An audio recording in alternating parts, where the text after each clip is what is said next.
Hello, everybody, and welcome to Heartlight Vedic Astrology. Today I was going to discuss the solar eclipse or surya grahan that's coming up Saturday, March 29, 2025. This talk is from a Vedic astrology or Jyotish perspective, so classical ancient astrology that's more than 5,000 years old. And it seems like the kind of theme for this moment in time is line in the sand. So let's take a look. Note beforehand, information presented here is for educational purposes only. It should not be considered medical, financial, professional, or life advice of any kind. If you are in need, please contact an appropriate professional support. Then you might take a minute or two to read the rest of this disclaimer.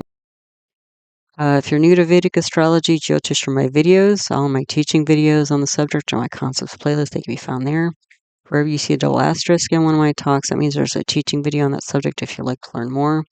My channel is all about playlists so that videos are easy to find on different topics. Like I have a planets grahas playlist, houses bhavas playlist, yoga's planetary combination playlist, and there are others, so you can check those out. Also, I'll be talking about famous birth charts in this talk. If you'd like to learn astrology by studying famous birth charts, whether it's famous people, places, or moments in time, I have a birth chart archive list 2024 video I'll be updating soon, but in that video, there's a list of all the famous birth charts I've analyzed up until about spring of last year, and the video you can find them in. Also, if you want to learn more about eclipses generally, I would check out symbolism of moon, chandra video, symbolism of sun, surya video, symbolism of Rahu and Ketu. Those are the planets that create eclipses. I do have a whole video on specifically lunar solar eclipses, how they're formed, and the general sort of take or approach understanding from a Vedic astrology view in terms of interpretation of birth charts and stuff. I also have a video auspicious timing of eclipses on Muhurta that's available for you. And I recently published a mantras for Rahu Ketu and eclipses if you're looking for a mantra practice for this time, the eclipse season time.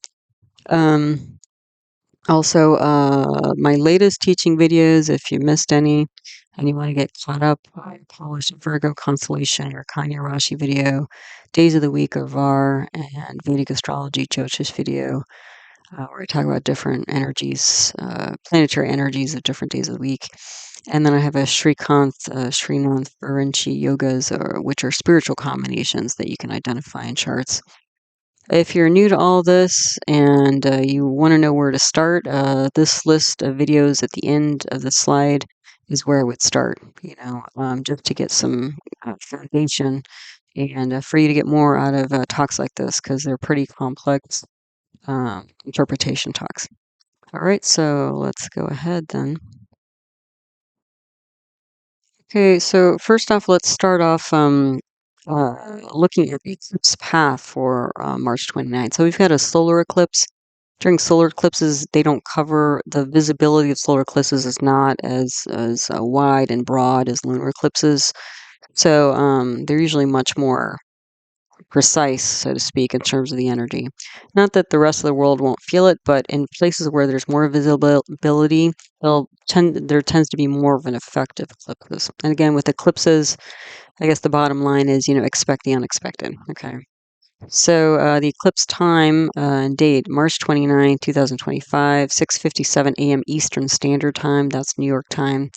And you can see in this map here, this, the darkest area, which is, 100% visibility of the eclipse. This is happening right over like the northeastern part of Canada. And then if you extend out a little bit more, you get the very northeastern corner, like Maine of the United States, and then you get like half of Greenland in there. So this is the sort of darkest area here is where you're going to see most of this energy. Okay. Now it's interesting, and that's part of why I'm going to go through a lot of the famous charts here in this video and you know, uh, kind of explain why some of this stuff is coming up in the news. Is for example, U.S. President Donald Trump has been talking about, for mysterious reasons, that he wants to potentially annex Canada and Greenland, okay, which is a little bit bizarre because most of the United States American citizens don't, agree with this. Um, so anyway, but it's in the news, and people are worried about it, and there's a lot of talk about it. So anyway, as let's just go through the list here. So most of the visibility, again, Eastern North America. So again, Canada, U.S., Mexico, not so much, and Greenland. Less visibility, though, like this extends down into a lot of the Atlantic Ocean, so all the islands in there. Northeastern, that kind of tip of South America, northwestern Africa, and then North Europe and Asia a bit. Okay. What's also kind of interesting, I think, is that the 6:57 a.m. time, this is right about the time of sunrise. So that's a little bit of a interesting phenomenon there.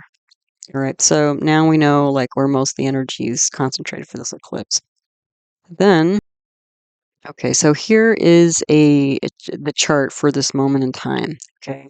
So if you watched any of my like new moon, full moon videos, and this is essentially a new moon video, I typically go through the chart house by house, and I will do that. But before I do that for the eclipse videos, I usually talk about famous charts. So, and again, just to give this talk a little bit more, examples of embodied energy. Okay. And so if you want to skip all the famous stuff, move ahead a few slides, and then you'll get to this solar eclipse chart with the house by house breakdown. Okay, so I'm just going to talk about this generally first to give a little bit of context for this moment in time. Then I'll go through the famous charts, and then I'll get back to the house by house and subdivisional chart analysis of this moment in time. Okay, so that's how sort of the structure of this talk is going to work.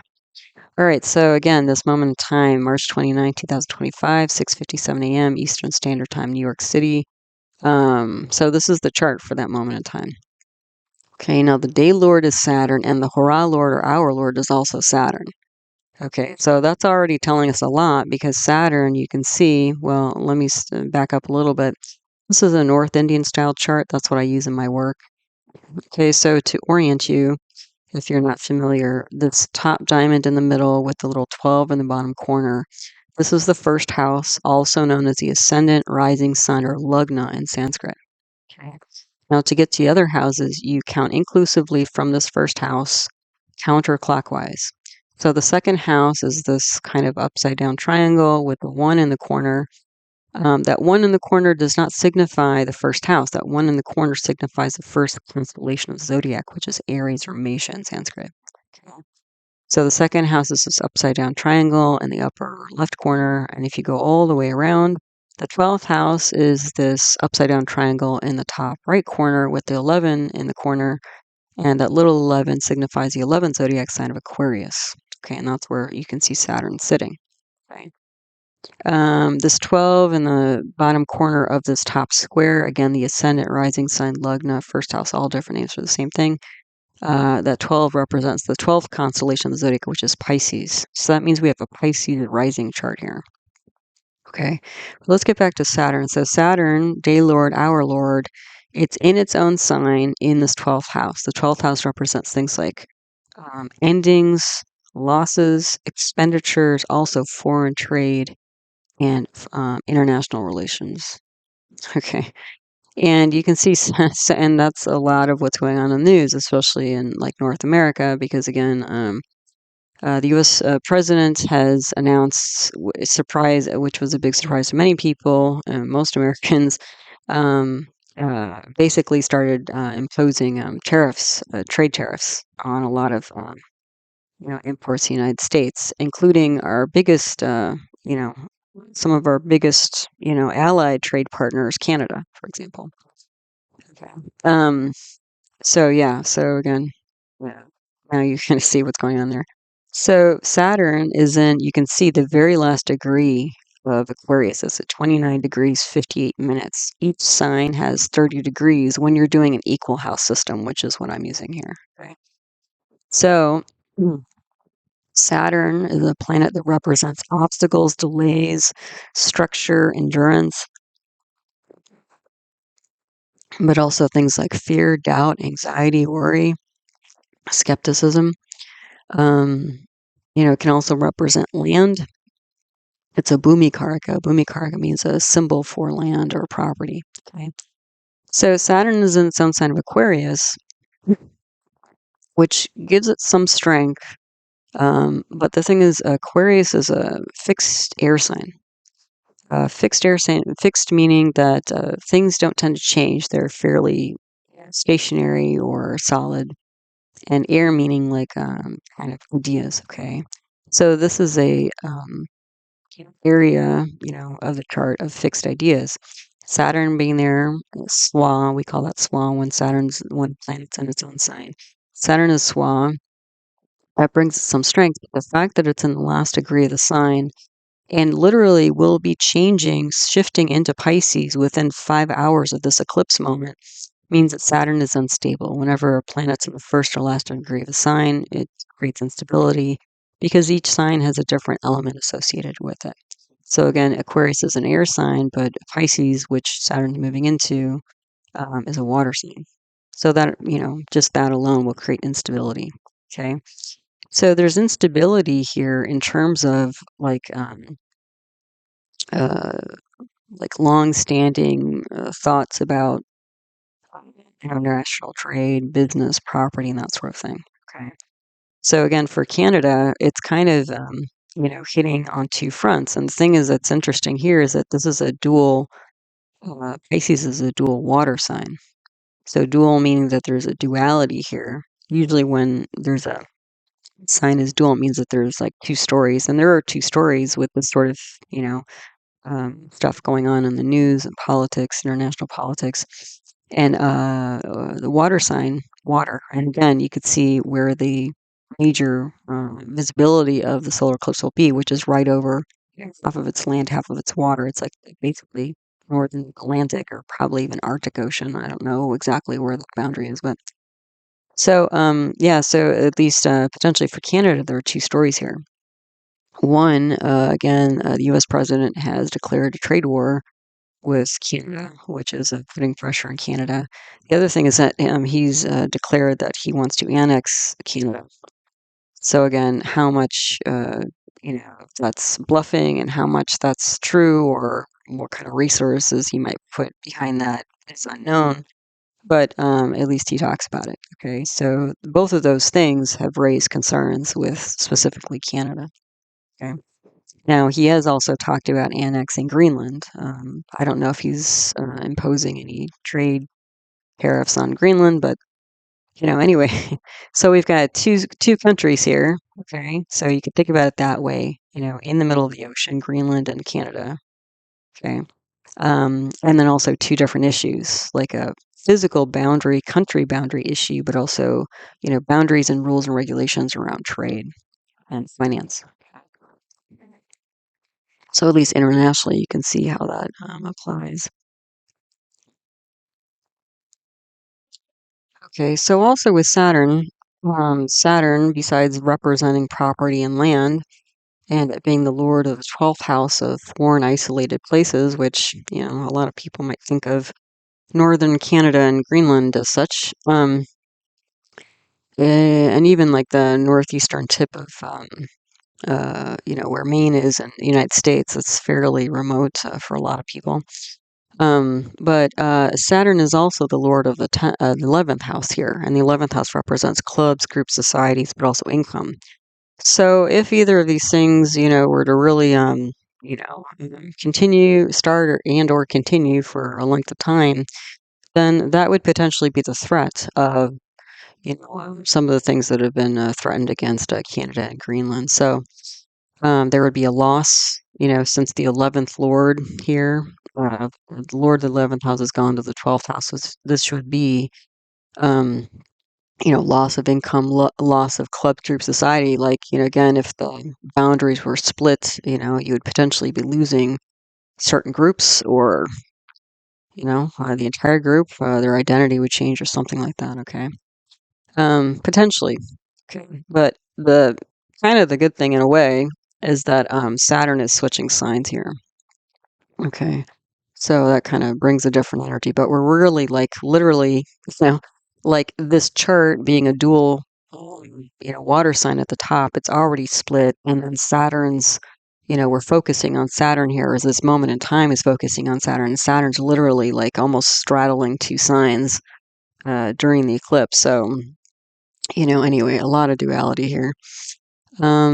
Saturn at this time is also aspecting the second house of oral communication, family, inner circle, and assets. And Saturn is debilitated in Aries, which is in the second house here. So there can be some threat there to these things, or loss of these things already, potentially. Okay. Saturn is also aspecting the sixth house of enemies and also, acute issues. And Saturn is aspecting the ninth house of government, authority, and institutions. Okay, so you can see like Saturn has quite a bit of sway here. The other thing if you follow those solid blue arrows, that's where Saturn's aspecting. That's where Saturn shines its light. It aspects 3, 7, and 10 houses away. But I also put in here these dotted blue lines because, again, in 5 or so hours, Saturn's going to be in Pisces with all these other planets. And then if you follow these dotted lines, okay, then you'll see Saturn is going to be at the top here. So being in the lagna, ascendant, rising sign, first house, basically this first house sets the tone or sets the basis for the rest of the chart. So the first house represents like if this was a person, like their physicality, like how people would know them, like maybe they're tall or maybe they have red hair or something like that. Okay, something most people, like even if you don't know them well, would like identify you. Okay. The other thing is the first house represents psychology. So not just the physical self, but the, mental, makeup of somebody. Okay.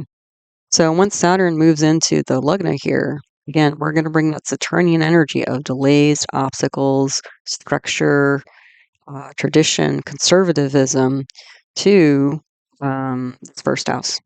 All those things that the first house represents. And Saturn's then going to be aspecting the third house of neighbors, like the United States, and Greenland and Canada, and also siblings. So there could be some issues there. Okay. The third house also represents courage. So that could be an issue as well because Saturn is not really a courageous planet. It's more about fear, doubt, skepticism, that sort of thing. The third house also represents nonverbal communication. And since Saturn's very much a very physical planet, this might be strong physical gestures or acts. Okay. Saturn will then also be aspecting, once it moves into Pisces, the seventh house of independent business and business partnerships. Okay. And Saturn will be aspecting the 10th house of day-to-day activities such as work and reputation. Okay. So you can see these things, again, once Saturn shifts, and again, Saturn's the slowest moving planet in classical Jyotish. It only shifts signs about every 2.5 years. So once Saturn moves into Pisces, the game kind of changes here. Okay. And Saturn is actually going to be in Pisces for almost 3 years. It seems a little bit longer. The reason why is Saturn's actually going to slip into Aries for a little bit of time, but then retrograde back into Pisces. So Saturn, Pisces won't be free and clear of Saturn until, I want to say, February 2008. So almost 3 full years. Okay. And the other thing we have going on is Saturn's not. So Saturn is the slowest moving planet, but the other slow moving planets, Rahu and Ketu, the north and south nodes of the moon, they only change signs every year and a half. They're changing signs mid-May. And Jupiter, the next slowest moving planet, changes signs every year. It's also changing signs mid-May as well. So you can see a lot of these slow moving planets, which create kind of usually a remarkable time period or kind of, again, game board. I always think of it game board of like, where's energy directed? A lot of this, again, 4 out of 9 classic planets are all shifting, basically within 6 weeks of the solar eclipse. Okay. So the game board's changing and potentially the rules of the game are changing as well. Okay. And then Saturn, when we have Saturn transiting through the lagna, for a person, moment of time, place, whatever. That usually indicates, because I think of Saturn as like this kind of slow, huge, heavy, slow steamroller, like they have on the streets to really pave them and make them nice and flat. That kind of does that to all of us. Okay, so especially when Saturn is aspecting the lagna or rolling through the lagna, like this will be doing, that means that there's going to be basically like a reconstruction going on as well as a maturation period. Because again, Saturn's all about, obstacles and delays. So it's not going to be an easy time, but usually there's a lot of growth that happens in the way that only kind of Saturn can give. Okay. So, most people are afraid, a lot of people are afraid of Saturn because it represents a lot of negative things or things that people don't want. But, sometimes there are growing pains as well. Okay, so anyway, we're just talking about Saturn as a day lord, hora lord, hour lord. We're talking about losses, endings, and maturation here. Okay. Now, the Shah period is a planetary period. So these planets here that I'm going to mention are basically, you can kind of think of them as more active or influential when they're in a Shah period. Okay. So we have Saturn again, we're picking up more Saturnian energy. Then we have Rahu, Mars, Rahu. Okay. So Rahu is the north node of the moon, and that's essentially right in the middle of this eclipse that's going on. It's right at the top again in the lagna. Okay. So again, Rahu represents things that are sudden, unexpected, can be changed. And it looks like the thing with Saturn and Rahu, okay, what they have in common, okay, is that they're in the same nakshatra. So a nakshatra is a lunar mansion. There are about 27 lunar mansions. Every night the moon travels through a different one. They all have different energies. And Saturn and Rahu are in a nakshatra called Purva Bhadrapada, at the time. Purva Bhadrapada is symbolized by a funeral pyre. Okay. Which sounds a bit grim. It can sound a bit grim. And there again is a lot of transformation, flames and smoke and, destruction of the body. But there's also this, especially when we're talking about Indian cremation, like there's a separation of the soul from the physical self. So, and the thing is that, it's not, you can see Rahu's at the very end because Saturn's going to flip into Pisces and Rahu's going to flip into Aquarius in the next 6 weeks. And during the next 6 weeks, they're going to cross over each other in this Purva Bhadrapada nakshatra. So Saturn brings structure, Rahu brings hidden, unexpected, unusual energy. So there's going to be some sudden, unusual, but long-term shift that's going to happen in Pisces here. Okay, so for anybody who has a Pisces rising, or if there's a moment like this, if there's a Pisces rising, or place like a country, that's looks like what's happening here. Okay, so and again, this Rahu too, it's not quite clear, right? This is like a big, kind of shadowy planet. They're actually called what is it? I'm slipping on the name right now. It'll probably come back to me pretty soon. But anyway, Rahu and Ketu are considered shadow planets because they're not actual planets. They're calculations. They don't have a mass. So, yeah. So anyway, so it's not quite sure. It's like there's a veil over here in terms of what's going to happen, and that's part of I think what's causing the anxiety. The other thing is Rahu and Ketu both. They represent like epidemics and they represent like mental health issues. Okay. And the thing is, with Rahu in this big yellow circle here, um, Rahu is here with the two mind planets, the moon and Mercury. So moon is the intuitive, emotional mind, and Mercury is the rational mind, logical mind, analytical mind. And you cannot see either moon or Mercury because it's a new moon, so the sun is blocking the moon. And actually, the moon is also blocking the sun. And then Mercury is combust, meaning it's so close to the sun that the sun's light, prevents visibility of Mercury with bare eyes. Okay, so there's a lot of deep, I would say, anguish going on here. Okay, so luckily, Sun, Moon, Venus, Mercury. Okay, those four planets are in a different nakshatra called Uttara Bhadrapada. And that one is also symbolized by a funeral pyre. So there's still transformation going on. But with that nakshatra, there's this like energy of being like taking a step back and being a bit detached and like surrendering. Okay. So basically, you have six planets in this Bhadrapada energy, some kind of funeral pyre. So clearly, some endings are going on. Not necessarily all bad though.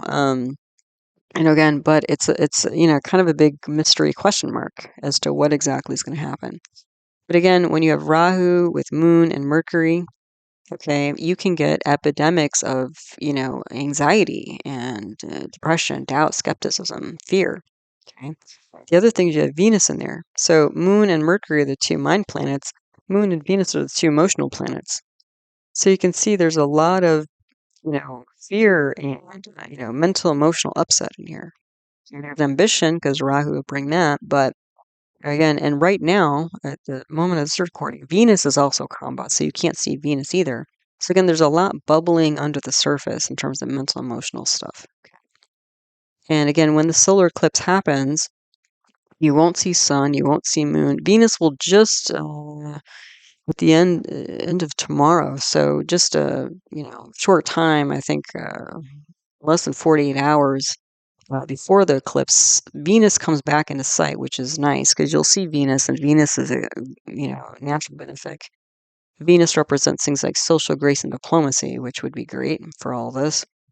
But Mercury's also hidden. So basically, of when the eclipse actually happens, you won't see Sun, Rahu, Moon, Mercury, or Saturn. Although Saturn is going to come out of Saturn's also combat. Saturn's going to come out of combustion right before, within a few hours of this eclipse here. Okay, so you'll only see Venus, diplomacy. You'll see Saturn. Okay, but again, Saturn's going to be in Purva Bhadrapada, so there's probably going to be some kind of loss or ending here. The other thing is that there's what we call a parivarta, an exchange of houses between Jupiter and Venus, because Jupiter is in a sign of Venus and Venus is in a sign of Jupiter. That means you can exchange them. So you can actually also, in your mind, visualize Jupiter being in this big circle at the top here. Okay. So with that, you'll have essentially 6 out of 9 planets in Pisces. That's a lot of energy. That's a lot of focus. That's a lot of potentially even obsessive energy. Because with Rahu and Ketu, you can get things like obsession, compulsion, confusion, those sorts of things. Okay. So a lot of this rumbling, on the surface. But again, luckily, Jupiter and Venus, Jupiter's the other great benefic. 2 planets you can see in the middle of all this, like outwardly, okay, externally, is Jupiter and Venus, the 2 great benefics. And Jupiter is in a very positive nakshatra. It's in Rohini. Rohini is considered to be the most, attractive, seductive, luscious, gracious kind of energy nakshatra. So that's nice. So Venus is the practical advisor, worldly advisor, and Jupiter is the spiritual advisor. Okay. So it looks like if this was a person, this Jupiter and Venus right at the top here, this is probably somebody who does a lot of counseling because these are the 2 advisors. And they help, probably others deal with a lot of deep mental, emotional change and issues here. Okay. Venus being the worldly advisor in Uttara Bhadrapada, this is going to be somebody who's going to give like objective, kind of a bit detached, but objective, like worldly advice, like practical advice. And Jupiter is going to bring in the spiritual element. Now, the thing is that this is all happening in a Jupiterian sign of Pisces. So that means that this, eclipse that's happening here in the lagna is going to be Jupiter. This is a Jupiter dominated eclipse and also a Jupiter dominated chart. And again, luckily, Jupiter is in a very positive nakshatra. So that's going to bring some grace to all of this stuff that's going on here. Okay. The other thing of note, a couple of things. So all these planets, like when you have three or more planets in a positive house, and this, first house is a positive house, it gives what's called a pravraja yoga, which is a life focus yoga. Okay.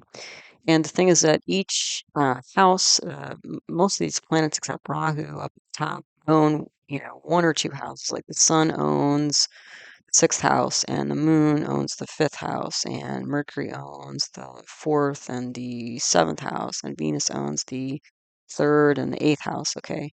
So basically, all those planets, they're going to draw those energies. So it's basically like, this vortex, okay, at the top here, drawing energy. And once you get Saturn in here too, um, the only, Rahu and Ketu don't own houses, but Mars. So the only houses that won't, whose energy won't be drawn into this vortex of the solar eclipse is the second house and the ninth house. Second house, again, being family, inner circle, assets, and the eighth house being government, authority, and religion. Okay. But it's nice that through this parivartana, what happens is Jupiter is going to come back into its own sign. So Jupiter is going to gain strength during this solar eclipse in Pisces, and Venus is exalted in Pisces. So that's really great. The thing, though, is that Mercury, the analytical planet, decision-making planet, is debilitated. Luckily, that's pulled up because of the Jupiter and Venus. That makes what we call Mercury Nicca Bhanga. That breaks the debilitation, which will bring it up somewhat, not completely. So this is like, again, decision-making time, but also with the Saturn, moving into the lagna here, this is going to be like, somebody who's very gracious, very diplomatic on the surface. What I'm seeing here, who's experiencing a lot of inner turmoil. Okay. And then once Saturn rolls through here, it's like this person is going to take a very strong stance. And again, Saturn being in Purva Drapada, especially over the 1-7 axis here, again, 1 being the self, 7 being partners. That could even be like spouse like partner, but also business partners, independent business. This could be like a, again, drawing a line in the sand, um, creating some sort of new boundary here. Okay. So going from this very like, soft, compassionate, diplomatic stance to, no, we're gonna, we're not taking this anymore, final last straw type of energy.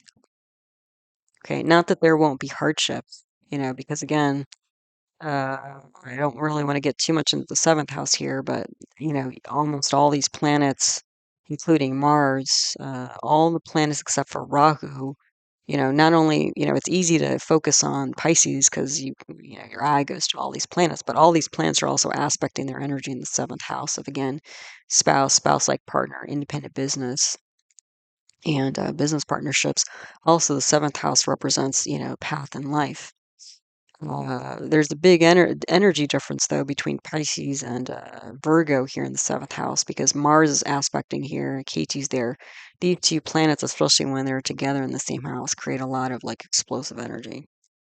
So this could be like a partner or business ship or independent business that's blowing up, uh, relationship, but this could also be taking a whole new like path in life suddenly, unexpectedly. So especially if this is somebody like, again, if we're kind of trying to create an image of like a person rather than a moment of time, this is somebody who's quite diplomatic, probably somebody who's always playing nice, but underneath the surface, there's a lot of anxiety. And then the partner here in the seventh house is somebody who, doesn't really follow the rules. And they, probably give mixed messages because both of these are dual signs. So because the Jupiter and Venus are so strong in the Pisces, this is probably somebody who's very emotional, again, very diplomatic and is more flexible and more emotional, but the person in Virgo is going to be more controlling, practical, potentially, you know, um, how do I say, like, can be controlling, critical. But the thing is, like with Mars and K2, This is somebody you don't really know which way they're going to go. The other thing is Venus, while it's exalted in Pisces, is debilitated in Virgo. So Virgos tend to be a bit more like mind over, uh, matter, or mind over heart, head versus heart type person where head leads. So you have two very different styles of, being in the world between the first house and the seventh house here. Now, again, with Mars and Ketu, we're not running those planets right now, but again, all these eclipse planets are aspecting here except for Rahu. And once Saturn moves into the lagna, you'll have again all eight of 9 planets in the sixth house. So there's a lot of action going on in the sixth house, which you wouldn't necessarily see until I've drawn all these arrows in. Okay, so again, this could be because the seventh house, again, if this is a person, is somebody who sometimes they play nice, sometimes they don't, sometimes they're like very erratic energy in the seventh house here.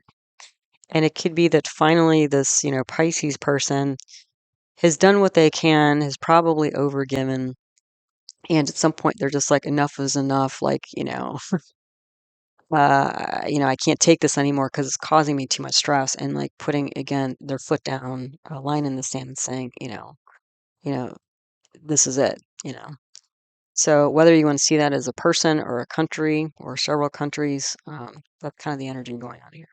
Okay. Now the Dasha period is switching from Saturn, Rahu, Mars. Well, you see we're running Mars, so again there could be this explosive thing going on here in the seventh house. Okay. The Saturn, Rahu, Mars is switching to Saturn, Jupiter on 18th of May, which is right about the time that Rahu and Ketu are transiting that day, and Jupiter's transiting a few days before on the 14th of May. So that's also very interesting. Because when Saturn moves into Pisces, this drag that Saturn brings to things is going to be on Pisces, which is ruled by Jupiter, aspecting Jupiter itself and aspecting the 10th house, which is owned by Jupiter. Okay, so there's going to be this, and again, Saturn's considered to be the great malefic. So you have these diametrically opposed energies, duking it out. Saturn will be less strong because it won't be in its own sign. Saturn's been, brewing trouble for a while over here. But, Saturn's pushing back. So, again. And the other thing, since we're mentioning Canada, like Canada, basically, their prime minister, Justin Trudeau, was essentially forced to resign. And they have a new guy in there, Mark Carney. And he, because of these threats by, President Trump, has called for a snap, kind of election. Like Canada was supposed to hold their national election in October, and he has moved it up to April 28th. So because of all of this energy here. And so, Canada is basically being forced to choose a new leader, which is also not surprising given this kind of energy because Sun represents king, Moon represents queen. Like these are the two regions. These are the two, like, leadership planets here. And actually, Mars is also a leadership planet, but Mars is more of like where Sun is a fiery but kingly president energy. Mars is like commander in chief, head of the army, military type energy. So this seventh house person business here is much more explosive and practical and in their head, and again a very different way of being than the Pisces person at the top here. Okay, so again, Saturn and Jupiter. By that time, Saturn's going to be shifting signs to Gemini, which will be the fourth house here, and Saturn shifting. So they'll both be in new signs by that time. So based on the energy that they're going to, influence at that point, we're talking about a new identity because by the end of May, all these planets are in Pisces: Saturn, Rahu, Moon, Venus, Mercury, Jupiter. None of these planets are going to be here anymore. Just Saturn. So there's all this like energy activity here, but then it's like Saturn's going to be like, okay, made our decision, and now we're gonna reconfigure this whole, ascendant, but essentially a whole chart. Okay. So with the Saturn Jupiter Dasha, 18th of May, talking about a new identity, relationships, work. Yeah. The lagna nakshatra is Revati. That's actually kind of nice. Revati, all the nakshatras in Pisces are all about endings. Like it's Purva Bhadrapada, Uttara Bhadrapada, the two related to a funeral pyre, whether, flames and combustion are a bit detached. Revati is about like travel, and it's also about like hospitality. So again, there's some grace, involved in all of this going on here, which is nice. The moon nakshatra again is Uttara Bhadrapada, sun nakshatra also Uttara Bhadrapada. So there's some detached and objectiveness going on here. Because again, if this is a dynamic between two people, again, this Pisces person has probably twisted themselves into a pretzel trying to make this relationship work or business arrangement work. And they're just like, I've had enough. This is causing me too much mental, emotional strain. I've got to just set new boundaries or, maybe end the relationship or, something like that. Okay. In the context I mentioned here, again, Saturn transits to Pisces within 5 hours. Jupiter transits to Gemini May 14th, so 6.5 weeks. And then Rahu and Ketu transit May 18th. And again, sunrise time is New York City and is 6:44. So, just about 15 minutes or so before this all happened. So it's like that even in and of itself is going to bring even more kind of focus and energy, like a brand new beginning. I mean, this you could see this is like setting reset button on the whole system. You know. Okay, so that's just the beginning part of the eclipse chart. If you want to, I'm going to go through famous charts now and how they relate to this kind of energy generally. Both current and historically. But if you want to skip to I'm going to get into more nitty gritty details of this chart and the subdivisional charts. You can skip ahead, okay? But to bring kind of this energy more into the current moment, again, recall from the eclipse map I showed on the previous slide that most of the highest visibility of the eclipse is over Greenland, Canada, and the US.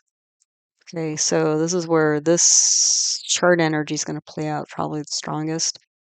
And I mean, it's not like this is an isolated event because if you look at the last quite a few eclipses here, partial lunar eclipse, May 25th, 2024, total solar eclipse, April 8th, 2024, penumbral lunar eclipse, 18th September 2024, total lunar eclipse, 14th March, so just a couple weeks ago. All of these eclipses since basically last spring have been occurring over this area of the world. Okay. So, again, this energy's been cooking, brewing for a while. Okay. So let's take a look at what we've got here. Okay. So on the left is all the same stuff from the solar eclipse chart. This is the first, again, famous chart here. So this chart is 31st of January, 1686. I don't have a birth time here. So this is a sun rising chart, a surya lagna, Harstad, Norway. Okay. So why do I have this chart here? Well, when I saw where the eclipse was happening and knowing what's in the current news, these days, I started, I figured I would probably find something without digging too deep if I started looking at like, things related to Greenland and Canada. Okay. So that's essentially, you'll see how much of this pops up over and over again. Okay. But this chart is actually the birth chart of Hans Egede. I think that's how you pronounce it. I listened to a video to get the pronunciation. I'm not sure that's actually true because I think this D is not like a D, like anglicized D. I think this is a glottal stop because this is a you know Danish Norwegian language here. name. But anyway, Hans Egede was a missionary explorer. Okay. He's considered to be the patron saint of Greenland. He founded the capital city of Nuuk. And what was interesting about him was he went to Greenland uh, because, again, Denmark, Norway was actually, I guess, one country, or they had some kind of agreement at that time. Um, and Denmark, Norway had lost contact with Greenland for about 300 years. There were some settlers who went over there and some settlements that were built, but then for 300 years there was almost no contact. So he reestablished contact with Greenland. Okay. So that's what essentially he was doing, was looking for the lost settlement, but also, with potentially, since he's a missionary, also looking to expand, Christianity to that part of the world. Okay. So anyway, if you look at his chart, again, sun at the top here, so there's a sun rising chart.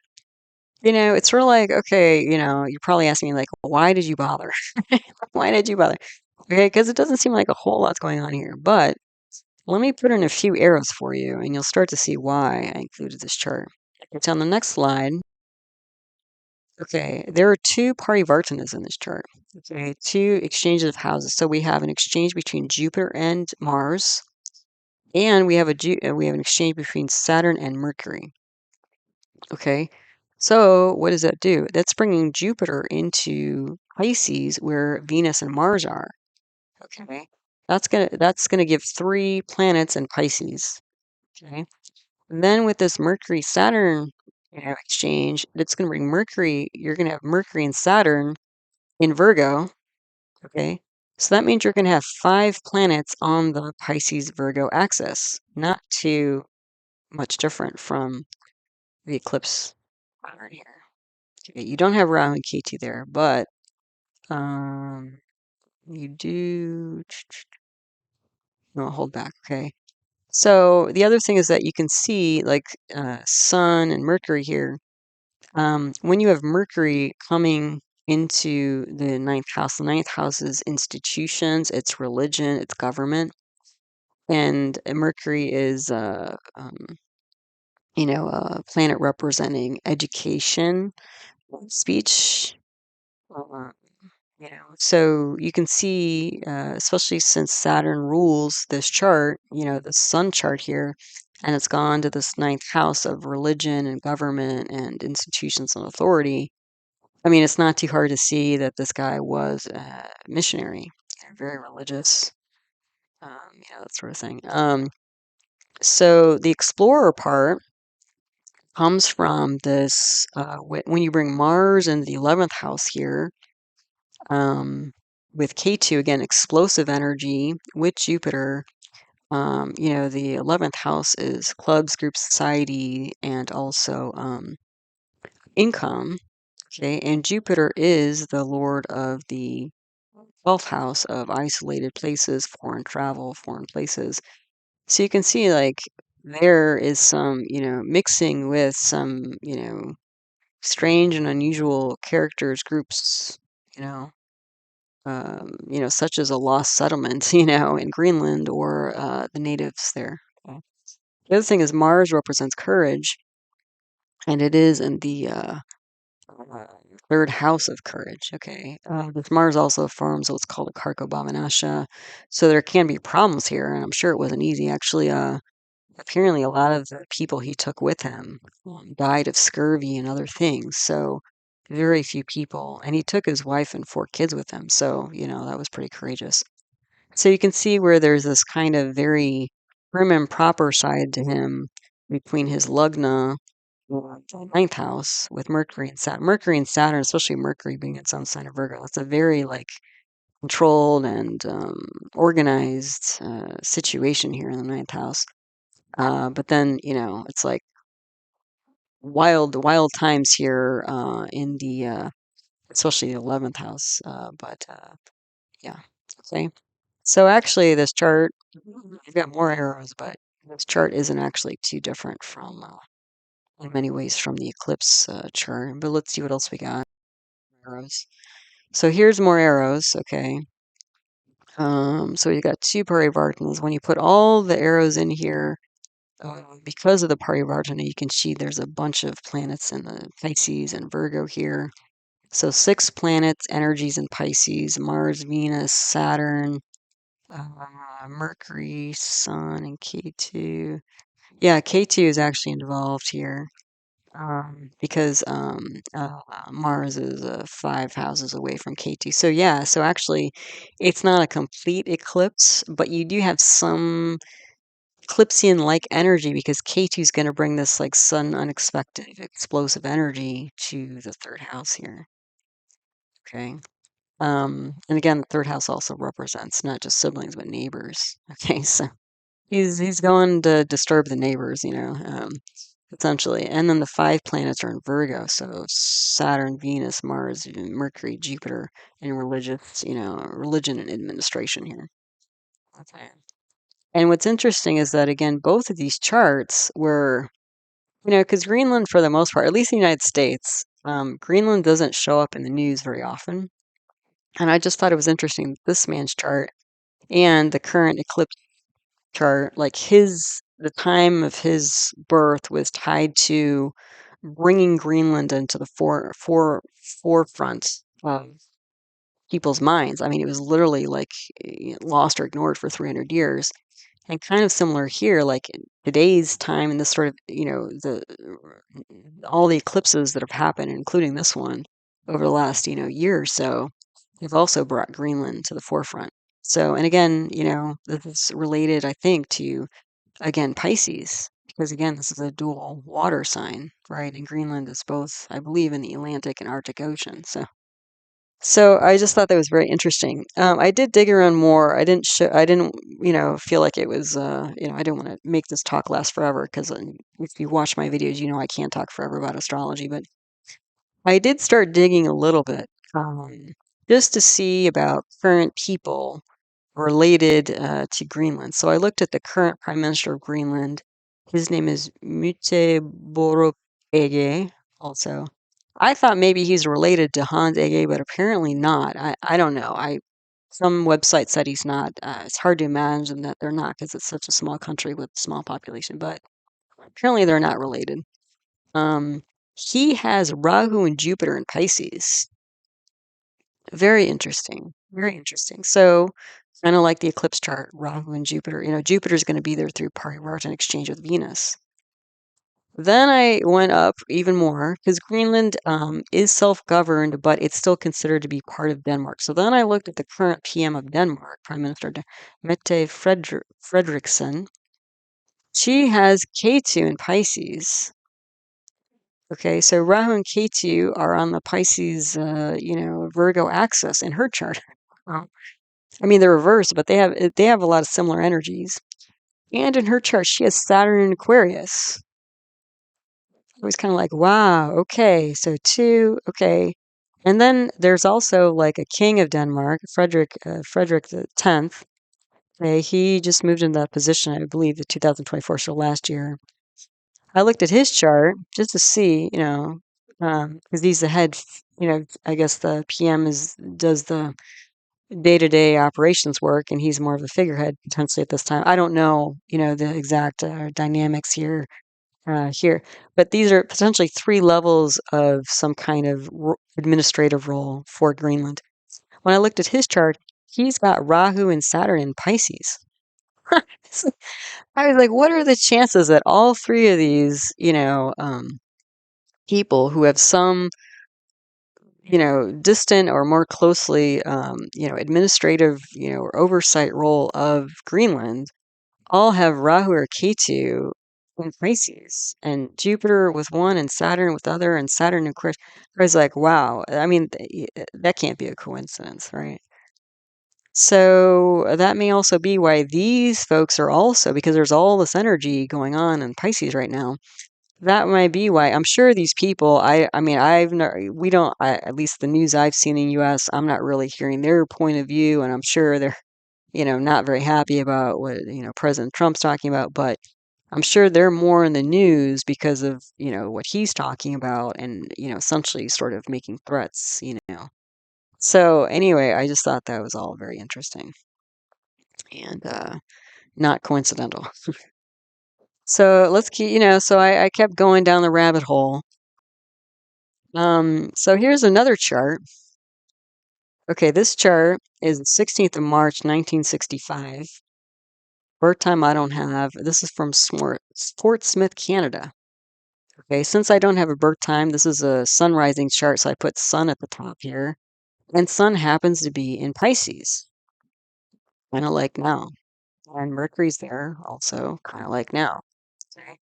Now you may still be like, I don't know, I'm not too impressed. I'm not really seeing this, But so whose chart is this? Well, this is Mark Carney. This is the current Prime Minister of Canada, who just stepped into the position 14th of March 2025. Okay, so like right around the time of the lunar eclipse that happened. Okay, what's interesting before I show you something else about this chart, this double-sided arrow, Jupiter and Venus. Okay, this is a big deal. Okay, this is what we call Shubha Bhayachara Yoga. This is two benefic planets on either side of the sun. Okay, this is going to support the sun, and the sun represents president, it represents king, it represents career, it represents purpose, reputation, health, all this. This Venus, this Jupiter and Venus flanking the sun is going to be a big support for this guy's career. Okay, and he's done a lot of things besides become Prime Minister of Canada. The other thing is that this Venus and Jupiter, especially, Jupiter here in the second house represents assets. Okay, Jupiter represents finance and banking. He's been a banking guy all these years. Like, think this is his first political position. Okay, but you can see this here in his chart. Okay, the other thing is, look, he's got Saturn in Aquarius, kind of like now. It's there with Venus. Okay, and Venus represents, let's see, the second house and the eighth house here. So this is potentially him, dealing with foreign trade, because Venus is also a finance planet. This is in foreign, structuring foreign finance. Like he's been doing international banking, and again, like he hasn't been like trading goods necessarily, but he's been dealing with money going in and out internationally. Like he worked for, I think, the Bank of Canada, Bank of England or London or so. Anyway, he's basically been involved in international finance, and you can see that in his chart. Okay. Now, just hold on a second. Now, I'm going to take this chart and I'm going to add a week to it. Okay. Now, take a look at this. So, this is just a week later after Mark Carney's birthday. Okay. So this is going to be, you can see that actually Venus was very close to crossing over, and Jupiter was also very close to crossing over signs. So now you have Venus, Sun, and Mercury all in Pisces, similar to the current solar eclipse. And you have Jupiter in Taurus, like you currently do. And Venus and Jupiter create, again, this Parivartan exchange of houses. So essentially you have 4 planets in Pisces here. In addition, you have Mars in the 6th house of enemies, and Mars represents enemies. It's aspecting this Pisces here. And K2, because Mars aspects K2, you have K2 and Mars here. So basically, you have 5 out of 9 planets energy here in Pisces. Not too dissimilar to the current eclipse.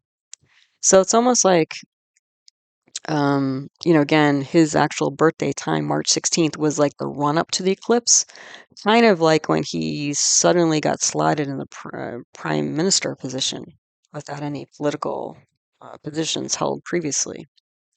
But you can see that, and that's the thing is, again, there's a, this lead up time to different energies. It's not like a hard stop, hard start kind of thing.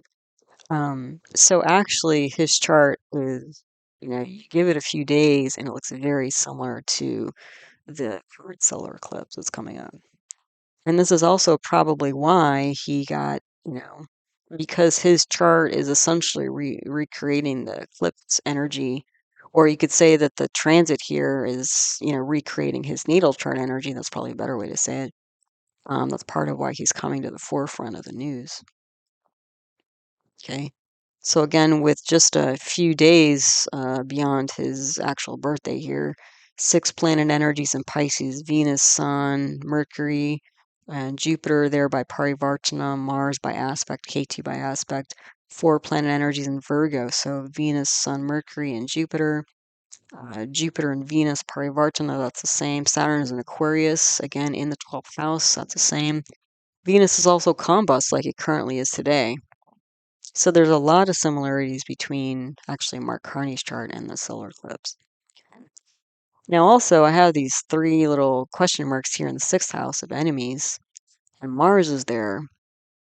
And when I was looking at his chart, I was just like, this reminds me of something. And then I figured out what it reminded me of. So let's look on the next slide. So on this slide on the left, we have Mark Carney's chart, but I've oriented it to Leo.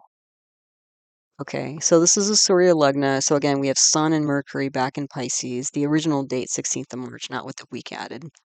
But I've just spun the chart to the 6th house, which for him was Mars and Leo. Okay. Now, I think the reason why this rung a bell for me is that on the right here is the birth chart for Donald Trump, current president of the United States. And you can see he has Mars and Leo, and this is his exact birth time. This is his exact birth chart. Okay. This isn't, me giving a sun rising chart. This is the exact birth chart for Donald Trump.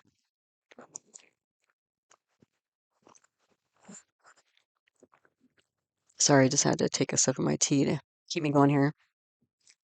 So you could see Mars and Leo. You can also see K2 and Rahu in Scorpio and also, Taurus here. Same position. Okay. You also have Venus and Saturn together in a different house, but still together. Okay, and Sun is almost with Mercury. You can see Sun is in the last degree of Taurus and Trump's chart. So Sun and Mercury will be together.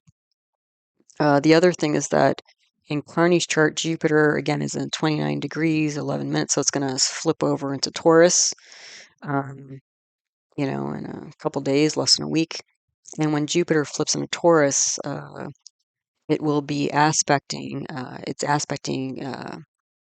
Virgo and Capricorn, which is where Jupiter is in Virgo for Trump's chart, and Jupiter from Virgo is aspecting Capricorn and Taurus, so all the earth signs essentially.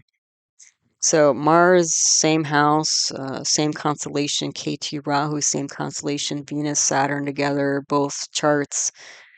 Sun, basically with Mercury, both charts, and Jupiter as on all 3 Earth signs charts.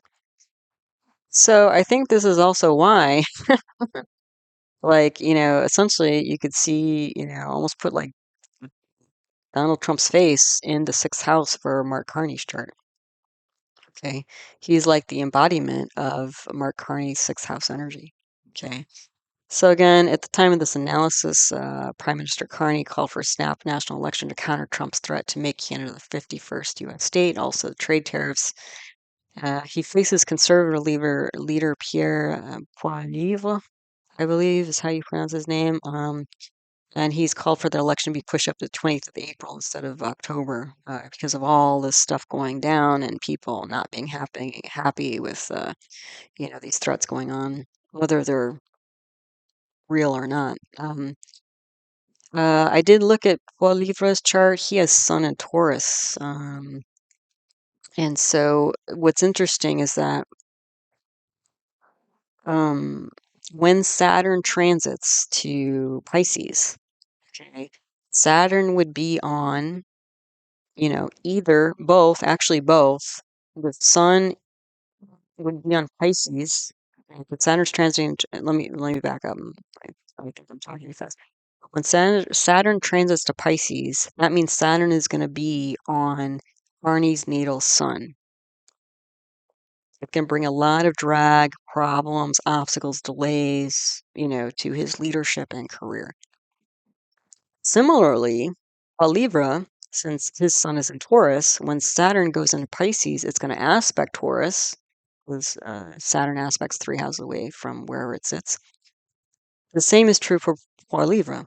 Okay. I didn't go much deeper than this, but I said either way, okay, either way, this Saturn transit is going to be heavy in terms of career for both of these potential candidates for PM, Canadian PM.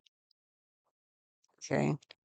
The other thing is that Sun being in Taurus right now, Jupiter, okay, Jupiter is in Taurus.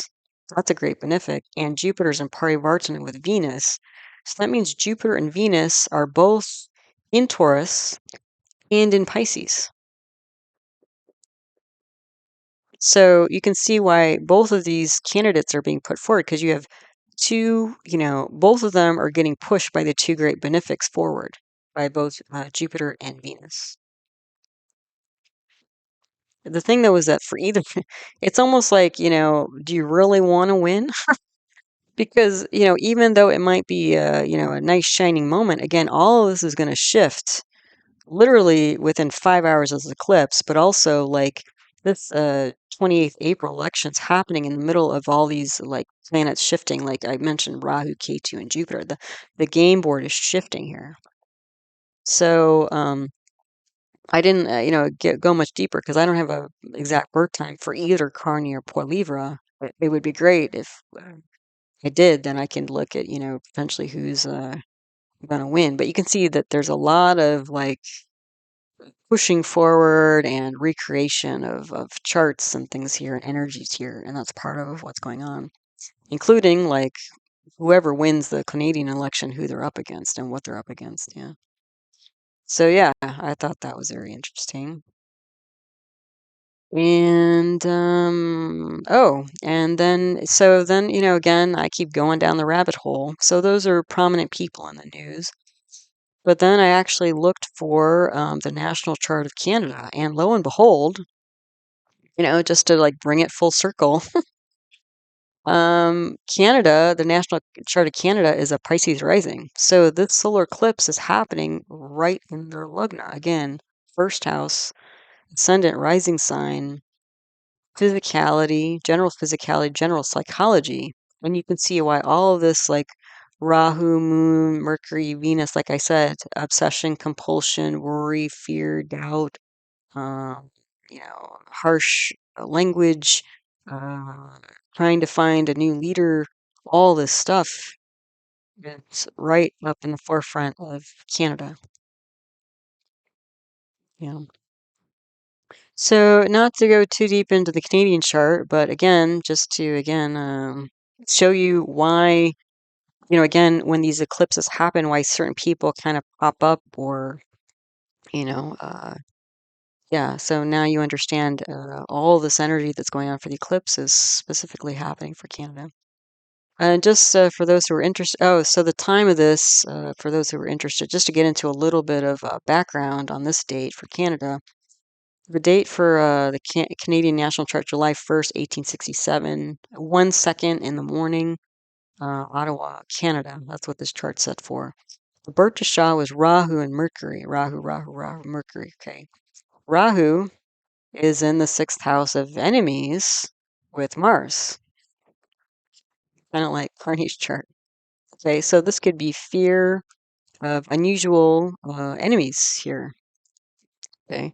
And I will talk a little bit about the history that was going on at this time. Okay. But this is and then we have Mercury here. Let's not forget Mercury, because we have Rahu. It's like Rahu's like so prominent, in terms of like the time of this. But then Mercury's actually in parivartana with the moon. Okay. So you get a moon and Mercury all over this chart. So a lot of mental activity here. Okay, a lot of thinking, a lot of contemplation going on in this chart. And I think generally Canadians are known to be, quite contemplative and educated and that sort of thing. Okay. Thoughtful, yeah. And that's what you see in the chart here. Okay.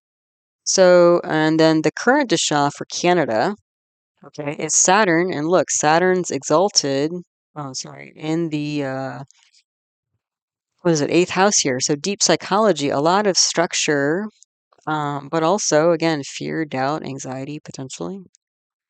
Okay. Um, and again, I'll talk about why this was pushed forward, like while some Canada became its own country. But essentially, there were problems of fear of enemies and land loss, kind of similar to now. Okay. But the current Dasha is Saturn, but also Mercury. So again, this Parivartana Mercury Moon yoga combination is being activated, meaning a lot of consideration and a lot of doubts and fears. Yeah, so Mars in the sixth house, Leo again, like Carney's chart, that's also similar.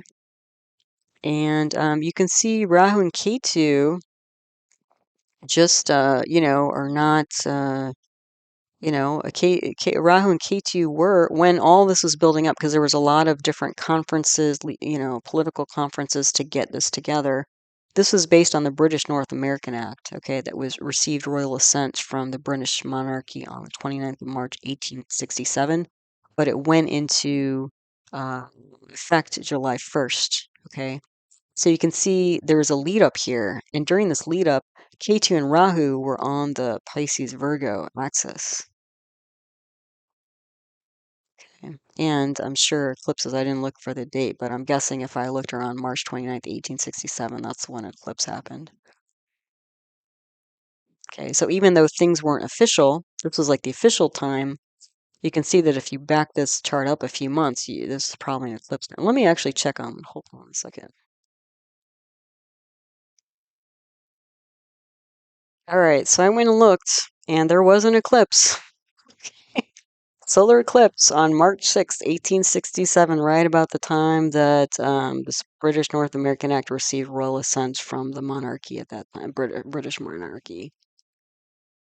So yeah, interesting. Yeah, interesting. That's why I love astrology. It's just like you can't even make this stuff up, like all the connections here. So anyway, let's see. So Saturn.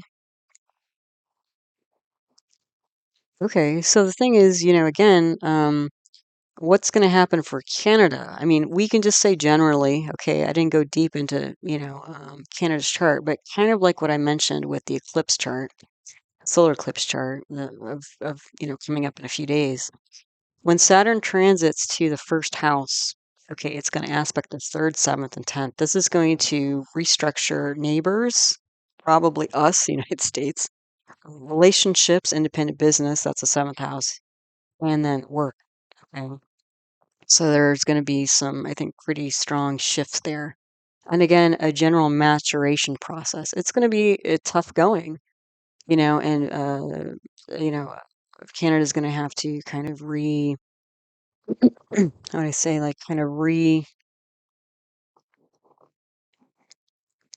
itself, you know. And again, this energy here, with this Jupiter and Venus and all this like diplomacy and stuff like that. I mean, when I think of Canada, I think of diplomacy. I mean, all the Canadians I've met, they've all been gracious and kind and polite, and that's sort of what they're known for. Even like when you travel internationally, like everybody seems to love Canadians, and I don't doubt it. I love them too.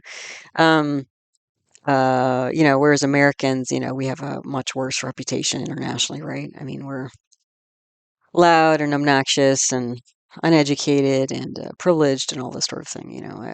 Not all of us, hopefully, but that's our general reputation, I think, unfortunately. So anyway, so yeah, let's see, what else do we have? So anyway, that's what's going on. So with the Jupiter transit, that's essentially going to recreate the natal position of Jupiter here in Canada's chart because with Jupiter in Gemini, it's going to aspect into the 12th house of, again, losses, but independent, not independent, but foreign affairs and foreign trade, foreign banking, that sort of thing, diplomacy, all of this, okay?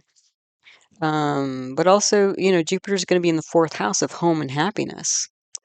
So, and it's also going to aspect the 10th house of work.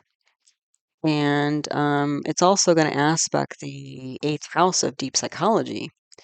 So again, Jupiter is gonna, when it transits in a few weeks, it's gonna bring focus to these things home: happiness, work, and trade for Canada.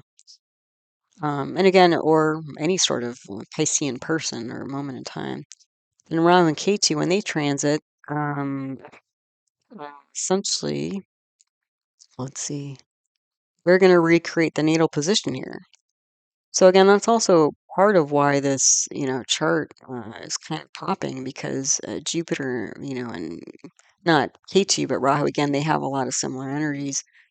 You're going to have that going on in the 11th house of, again, international trade, losses, that sort of thing.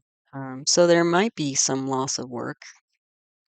But there's also going to be supportive work, because you're going to actually, the Jupiter, not Jupiter, but Sagittarius here, the 10th house for the national chart of Canada.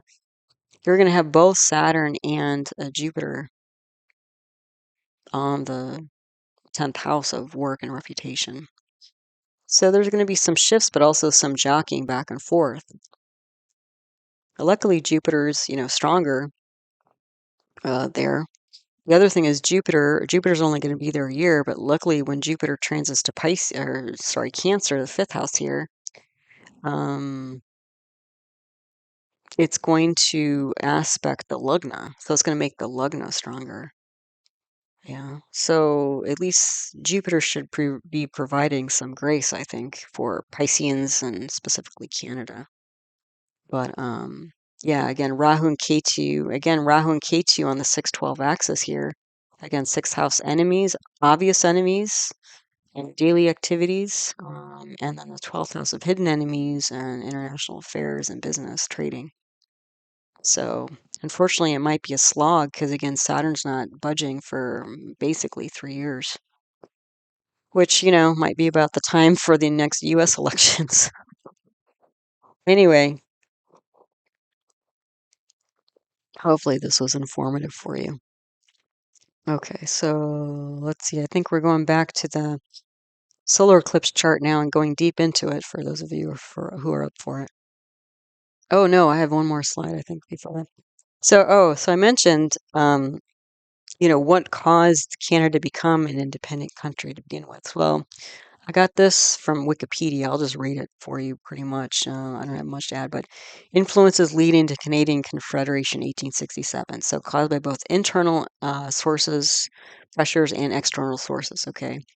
Internally, there was political deadlock. Like now, distrust between English Protestants and French Catholics. I was reading that, like, a lot of Canadians don't like Carney, because he doesn't really speak French. I guess some journalists tried to ask him questions in French, and he misinterpreted and then didn't answered back in English. So that's going to be off-putting to the French-speaking part of Canada. And then So this Pierre Poilievre, I guess, he's even though he grew up in, I think, Alberta, Canada, that region. I think they're English speaking, but he speaks fluent French.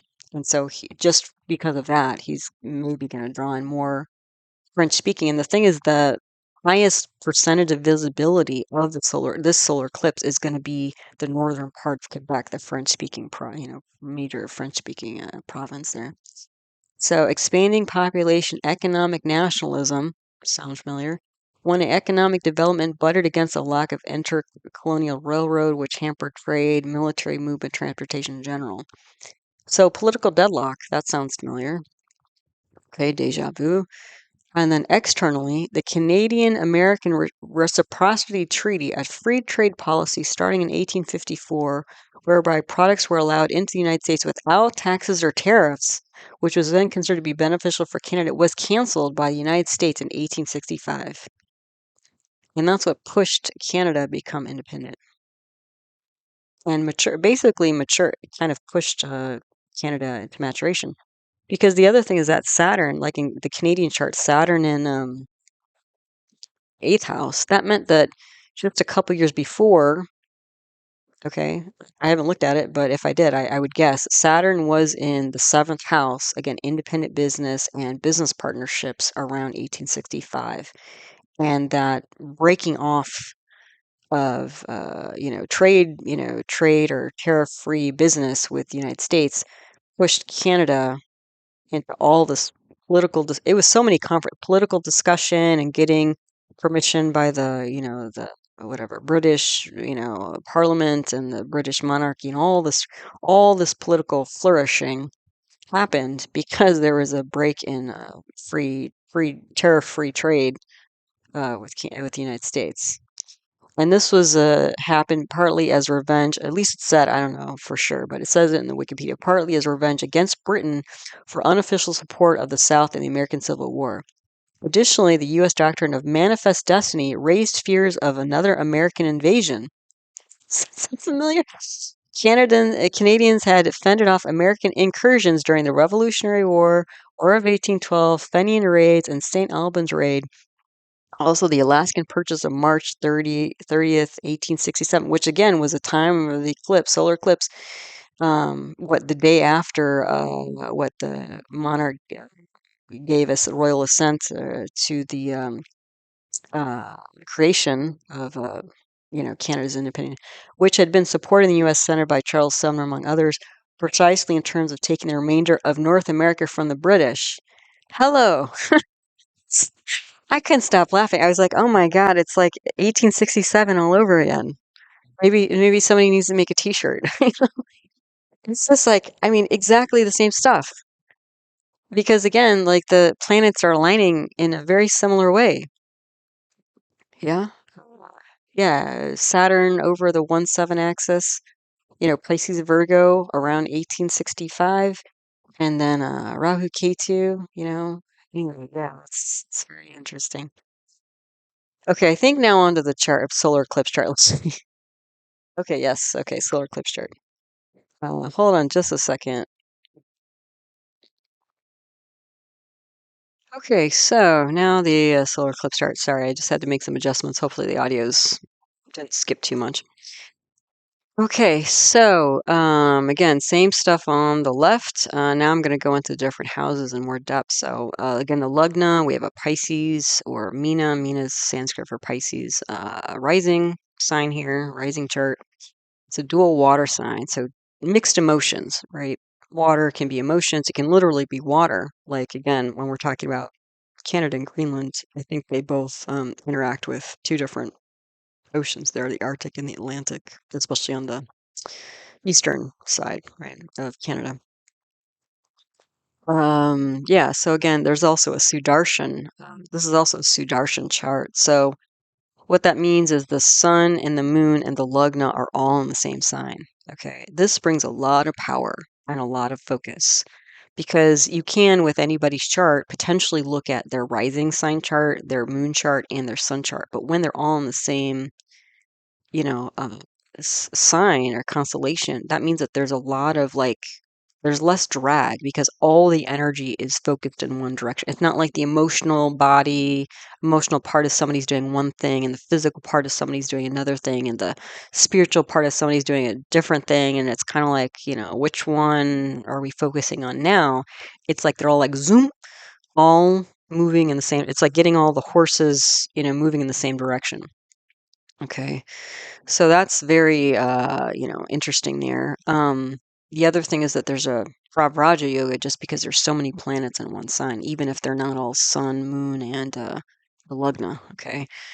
So that also brings focus. That's a life focus yoga. And again, the eclipse is right at the top there. So again, the eclipse, because it's in the first house, it's going to affect something physically, mentally, emotionally, psychologically. That's where the hidden, unexpected, change is coming. Okay. And again, you can't see most of these planets. That's also very interesting. So a lot of this is going to be very internal. Okay. And this is like, again, if this was a person, this is somebody who's just like, kind of had it and they have to dig deep within themselves and find almost like a different part of themselves and bring that forward because their way of doing things, of probably being overly nice, overly diplomatic, overly caring, compassionate, which you can be, hasn't gotten them very far, and it looks like. And again, the seventh house person, or people, partners, or whatever, seem to be running amok and causing a lot of grief for this person, okay? Um, for this moment in time. And so it's like, it's kind of like that saying, what is it? If you do the same thing over and over again, that's the definition of insanity, right? Doing the same thing over and over again and expecting a different result. Like that's kind of that kind of energy. The other thing that came to mind when I was going through this chart was like actually I started thinking about homeopathy. I think most of you know I'm also a physician. I do alternative medicine, including homeopathy. And there's a guy, Hahnemann, who's considered to be the father of homeopathy, and he actually was translating. He was back in Europe back in the day, translating ancient like medical books because he knew all these languages, including books from like ancient Greek and Latin and stuff like that.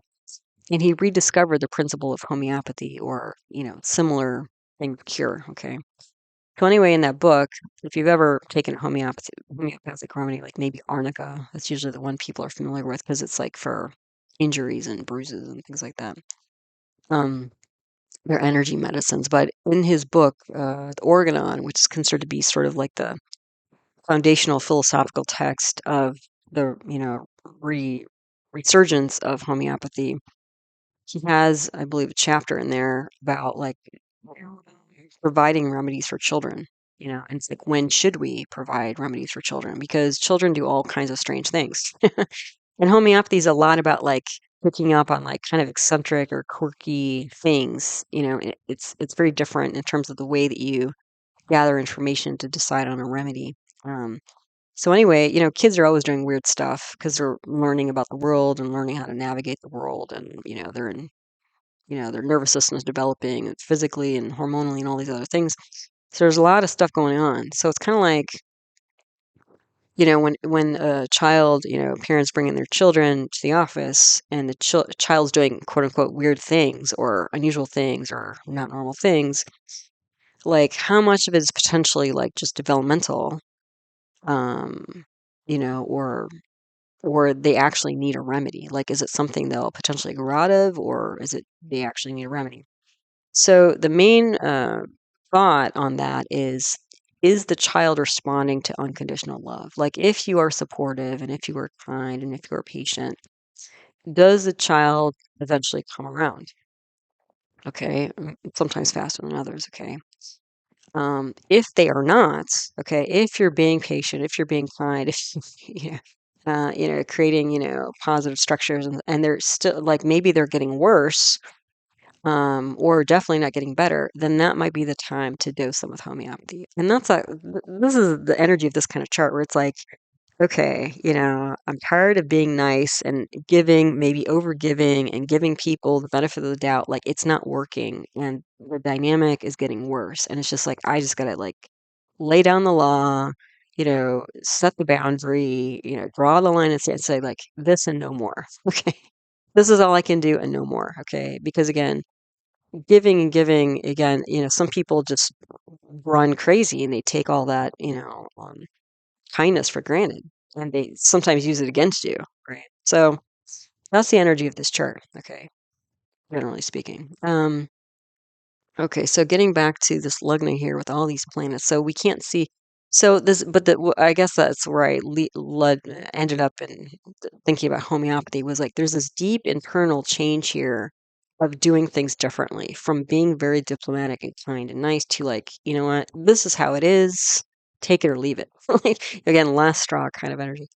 So you can't see Sun, Moon, Mercury, Rahu, Saturn, and just barely Venus came back online, visible. Jupiter's visible. So luckily the two great benefics are visible. So outwardly there is going to be this kindness. And I think what I was saying is like there's diplomacy, there's being a very diplomatic advisor, and goodness is protection. I saw that in the lagna, especially because there's a swa Jupiter in the lagna and exalted. I mean, the two great benefics are like super strong, and so that's great, and they're supporting each other externally. Uh, And again, there's also like new regions in leadership because again, the sun and the moon are essentially they're both eclipse. So it's like resetting those. And those are the two regions, right? The king and the queen, the president and the first lady, or the other way around, the queen and the first gentleman, right? It's whichever way you like to think about that. Um, I am seeing foreign threat here because again, Saturn's just about to tip over into Pisces. So Saturn's going to bring all this like 12th house energy of losses, expenditures, and foreign places, isolated places to the 12th house. Um, and I see like developing new trade income partnerships here.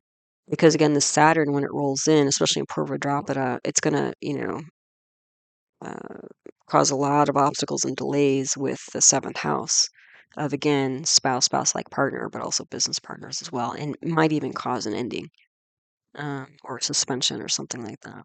Um,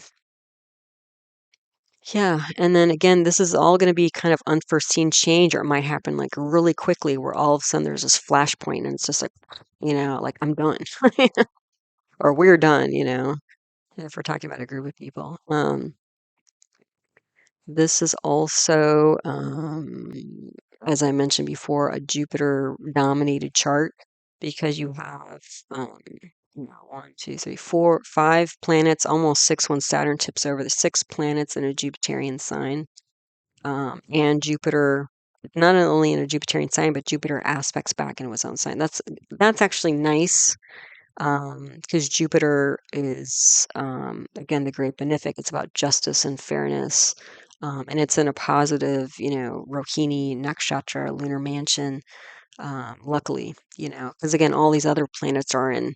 Again, Uttara Bhadrapada or Purva Bhadrapada, energies associated with the funeral pyre destruction. So, um, and especially with Venus and Jupiter also being in the third house of non-oral communication, this could be some new laws or regulations that are created, especially when Saturn moves into Pisces, because Saturn will also be aspecting the third house. And Jupiter represents publications, but K2 is also there as well. So it's kind of like third house. Well, I guess I'm getting ahead of myself, but the third house I thought was kind of funny in a way, because Jupiter and Venus are the two great benefics, and you'll see them. Saturn, once it moves into Pisces, you'll see it too. But Saturn is in the third house as well as K2. This is like I could see this being like a sorry not sorry type of letter. Like, oh, like it seems like an apology, but like underneath it's really not. It's like, oh, I'm so sorry this didn't work out for us, but it's like, I'm so glad, I can like move away from this dynamic. So it's like a sorry, not sorry type of gesture or something like that going on. Um, yeah, and so again, the other thing is the third house not only represents like non-oral communication, but also neighbors and siblings. So that Saturn is aspecting not only the seventh house of business partnerships, but neighbors. So and siblings. So that might be a issue as well. Um, so again, you know, there's going to be some unusual change that happens there with again siblings and neighbors. The Lagnatia is the ruling planet for the chart. That's Jupiter again in the third house. And third house is a Kamastan. It's a house of enjoyment. But again, as I mentioned, Jupiter's shifting into Gemini by mid-May, so about 6 weeks out. And so the fourth house is a Mokshasthana, so house of freedom, and it also represents home and family and happiness. So I get the sense from this moment of time, there's probably been a lot of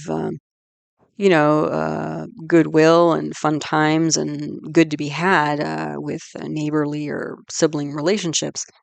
But things started getting weird once K2 aspected its energy into Taurus. And then once Saturn moves in, it might just be like, hey, you're just again out of line and something needs to change here for us to continue on. So, so there is also luckily some grace there as well. But again, Jupiter, again, the ruling planet for this chart is moving from an enjoyment house So probably more light, easy breezy to like, wanting freedom and focusing on home and happiness and that sort of thing. Um, yeah, so let's see.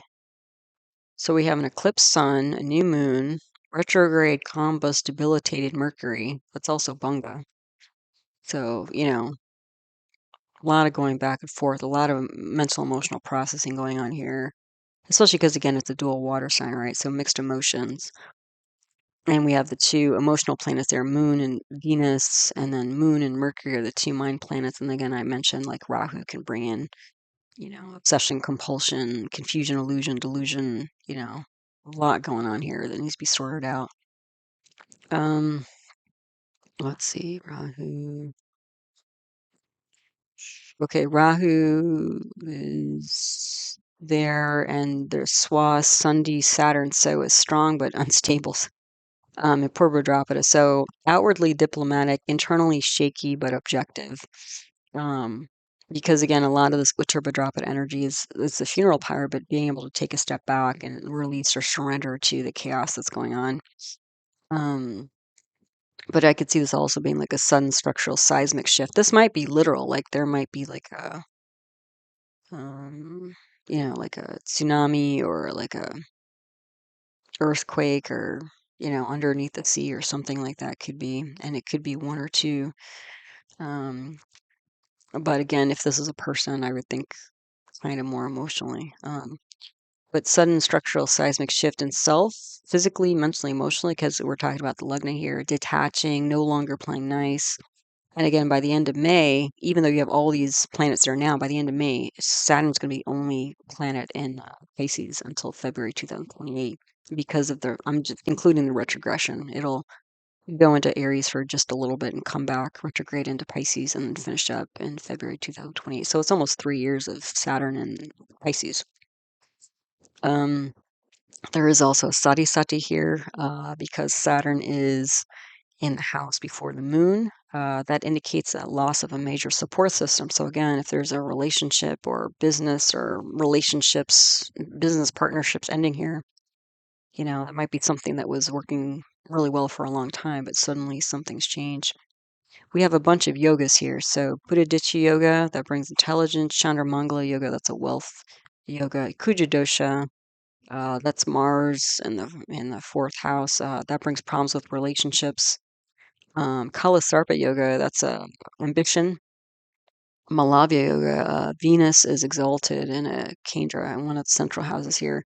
That's a Panchamaha Purush yoga, so that's going to bring a lot of power as well. So you can see there's a lot of power here. Yeah. Then the Chitra grahas, these are the planets of vulnerability. So these are kind of the soft spots, sensitive spots for somebody. So Saturn twice over.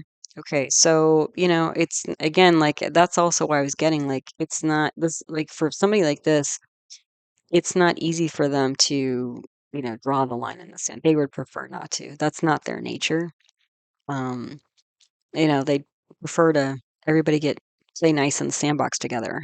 But not with this particular partnership going on here. Mars and Mercury. So Mars also enemies, fighting, Mercury decisions. So decisions, talking to foreign enemies, siblings, like there's some issues here for sure. Now the Yogi planet, which represents wealth, is Mars, and Avi Yogi is Ketu, and the duplicate Yogi is Mercury. So where do these three line up? Well, this is in the seventh house of again spouse, spouse-like partner, business relationships, independent business. So this, wily coyote, potentially business partner here, um, is just, off the rails, like, but really wealthy. And also very powerful as well, because Mercury, even though it's debilitated in Pisces, is exalted and swa in Mercury. So these are two very powerful people, but then their mode of their MO, modus operandi, is completely different. Their motivations are completely different. Um, so let's see. Also, Mars and Mercury are in the fourth house of home, happiness, things that are underground. So, again, this could be with this wealth related to unpredictable wealthy business partners. Now, again, what's interesting too is Aviyogi, which is the planet representing lack of wealth, is Ketu. So this like even though there's potentially wealth to be had, this erratic nature that's in the seventh house is causing, diminishment of wealth. Okay. But this could be unpredictable but wealthy business partners and also wealth from home or underground stuff. That might be literal, but it could also be like property because like Mars represents property, and the fourth house represents property and land, So it could be really, it could literally be like wealth through property. So, again, it just seems like it's a final straw type of moment here. And then when Jupiter transits to Gemini, fourth house. Oh yeah, again, the focus is going to be more on freedom of happiness at home and that sort of thing. Right. So then on the next slide, I've got the other houses. Okay, so same stuff on the left, new notes on the right. So the second house lord is a Sunday Mars, because Mars is almost, again, it's crossing into Gemini in a few days after this. So Mars is, I would see that as being unstable as well. Mars is in Punarvasu, which is about the symbol of that nakshatra lunar mansion is a quiver of arrows. So that's like having a box, strapped to your back and then putting the arrows in there and then taking the arrows, stringing them on your bow, shooting them out, and sometimes going out, picking them up and putting them back in the quiver. So there's this energy of having a home base, going out and coming back. Okay. So what's interesting is that this energy of having a home base, going out and coming back is in the fourth house of home and property.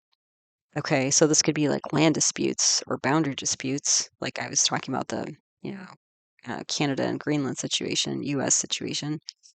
Um, and then also Mars is aspecting the seventh house. So this somewhat unstable Mars um, partner has a somewhat unstable Mars, and Mars represents action and can be aggression, especially with K2 there.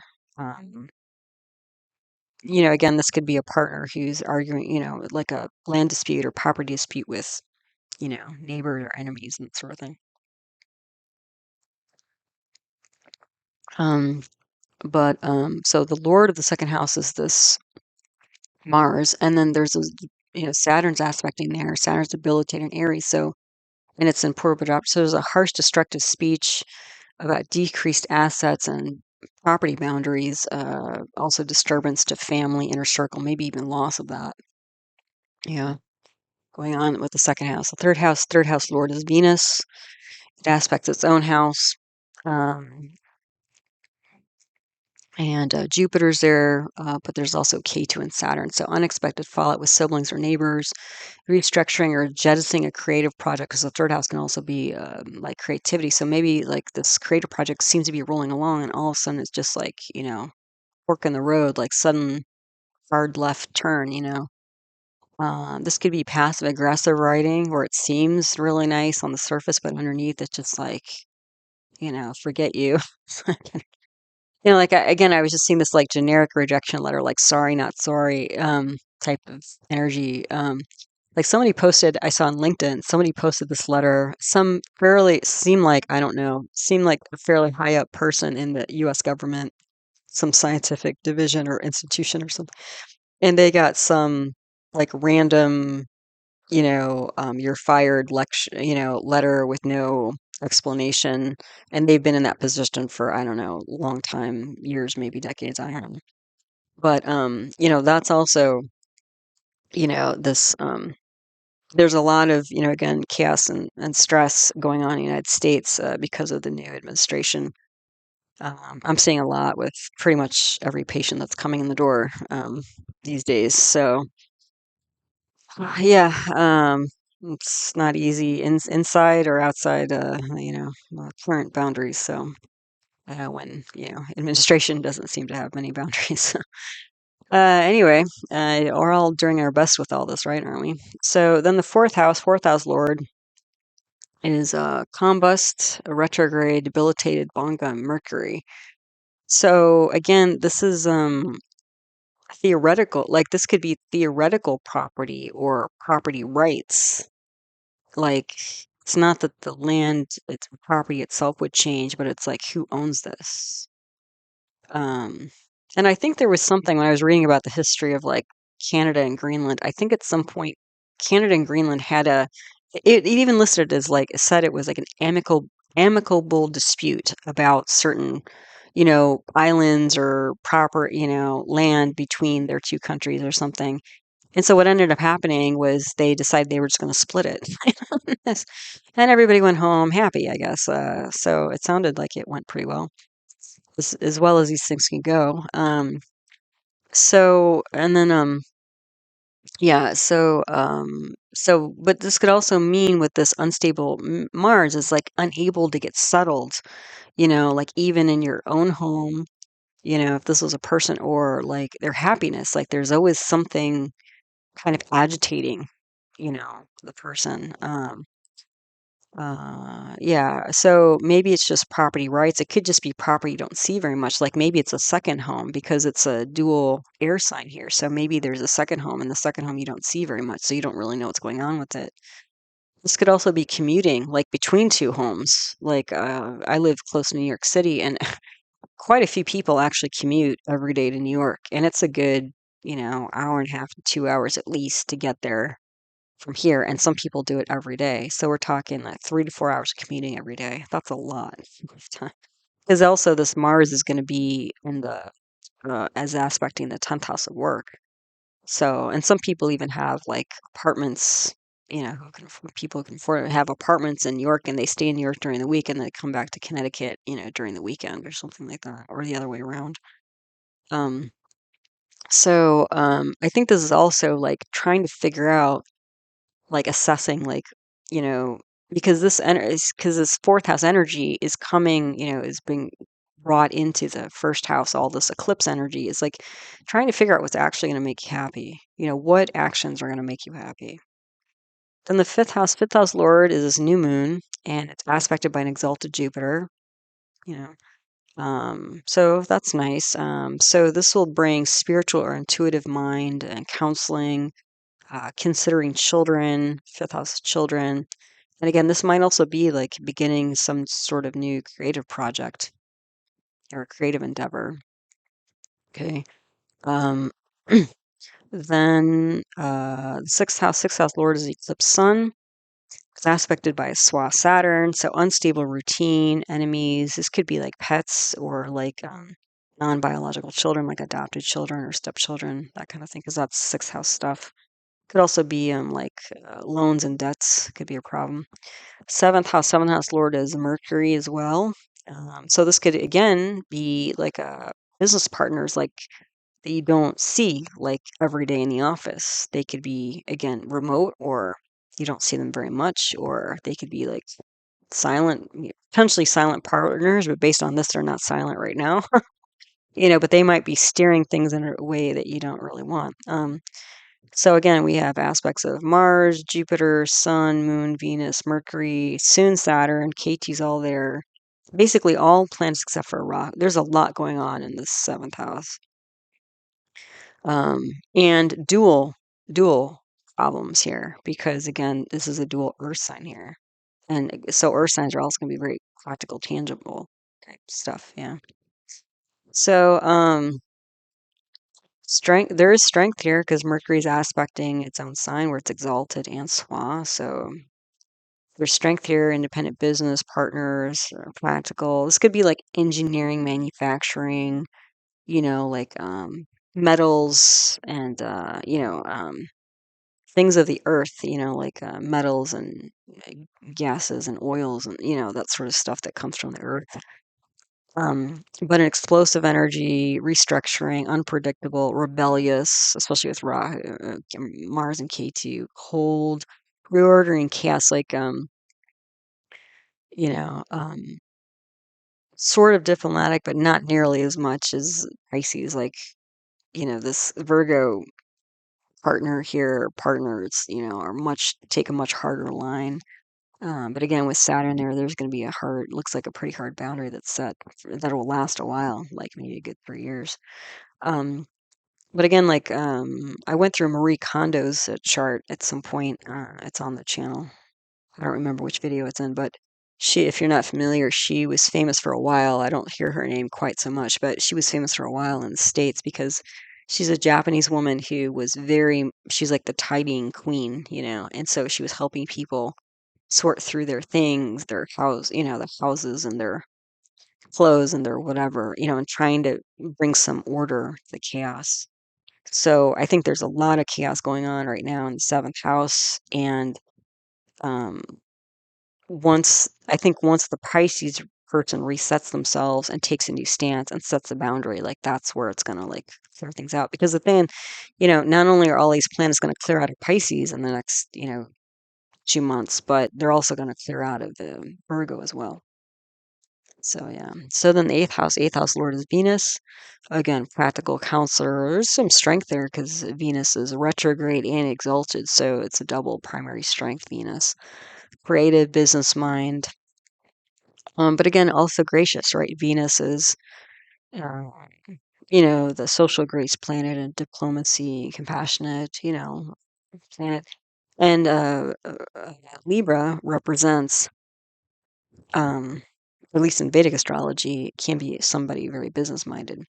And since Venus has gone 6 houses away, there could be acute troubles with the business, which is kind of what's going on politically, with different countries at the moment. The ninth house lord is Mars, is aspected by Jupiter, Venus, and Saturn. So restructuring institutions, government, spiritual community, getting objective. There's some sort of revolving door as well.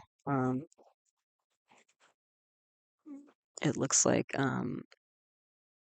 well, hold on. No, I think I should remove that. I think because I was looking at Mars instead, I should remove that. So forget the revolving door part. But there's some, again, government that's trying to, um, or, institution that's trying to be diplomacy and trying to edge things forward, dealing with these Saturnian losses in the 12th house. The 10th house lord is Jupiter. It's aspected by Mars. So again, there could be two different activities, two different jobs, and then, away from home, commuting, that sort of thing going on here.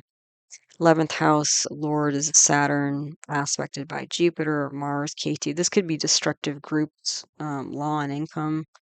Jupiter and Mars together can give like law. So there could be some, like political protesting. I was going to say like legal protesting and political protesting going on here. Then, by different clubs and groups. Then the 12th house lord is a Swa Saturn. So there's a loss, especially because Saturn's shifting signs within a few hours, like loss and restructuring to all the above, essentially. Setting the game board in a new direction. Okay, so now I'm going to go through the subdivisional charts. Okay, so these charts, if you're not familiar, these are different ways of like, even more ways of analyzing the main chart. These are used primarily for timing. Okay, so like I mentioned, the Dasha period or planetary period for the solar eclipse is currently or will be Saturn, Rahu, Mars, and is shifting to Saturn, Jupiter on 18th of May. So what I've done in these subcharts, and each of them represents a different area of life, for a person or moment in time, is that I've circled the planets in the Dasha period because these will be the planets to focus on to figure out like which way things are going and what issues. It gives a little bit more nuance to the main chart, the natal chart, native chart, but it also tells us like during this planetary period, are things going to potentially get a little bit better or a little bit worse or maybe go sideways? So they're mostly used for timing, and I've never used them on their own. You always have to kind of bring the information from these subcharts and bring it back to the natal chart. Okay, because the natal chart's still the main chart, right? So, okay, so on this page, since again I was looking, just looking at the chart, it looked like relationships were going to be seriously challenged with all the eclipse and then the transits going on. So here I have the Navamsha D9 for spouse and partnerships and the Draken D3 for siblings. Okay. So in the first chart here, Saturn and Mars are not well placed. and they're both in the sixth house of enemies and acute problems. So, which again is not surprising, right? And then Jupiter though is exalted in the seventh house. So this means that the partner of the partner, meaning the Pisces person in the natal chart, is going to be going through a much better period, I would say, which is nice. Then Saturn is in the sixth house, aspect in the eighth. That's going to bring a lot of Saturnian energy. So fear, worry, doubt, skepticism, not just acutely, but like in the deep psychology. Okay.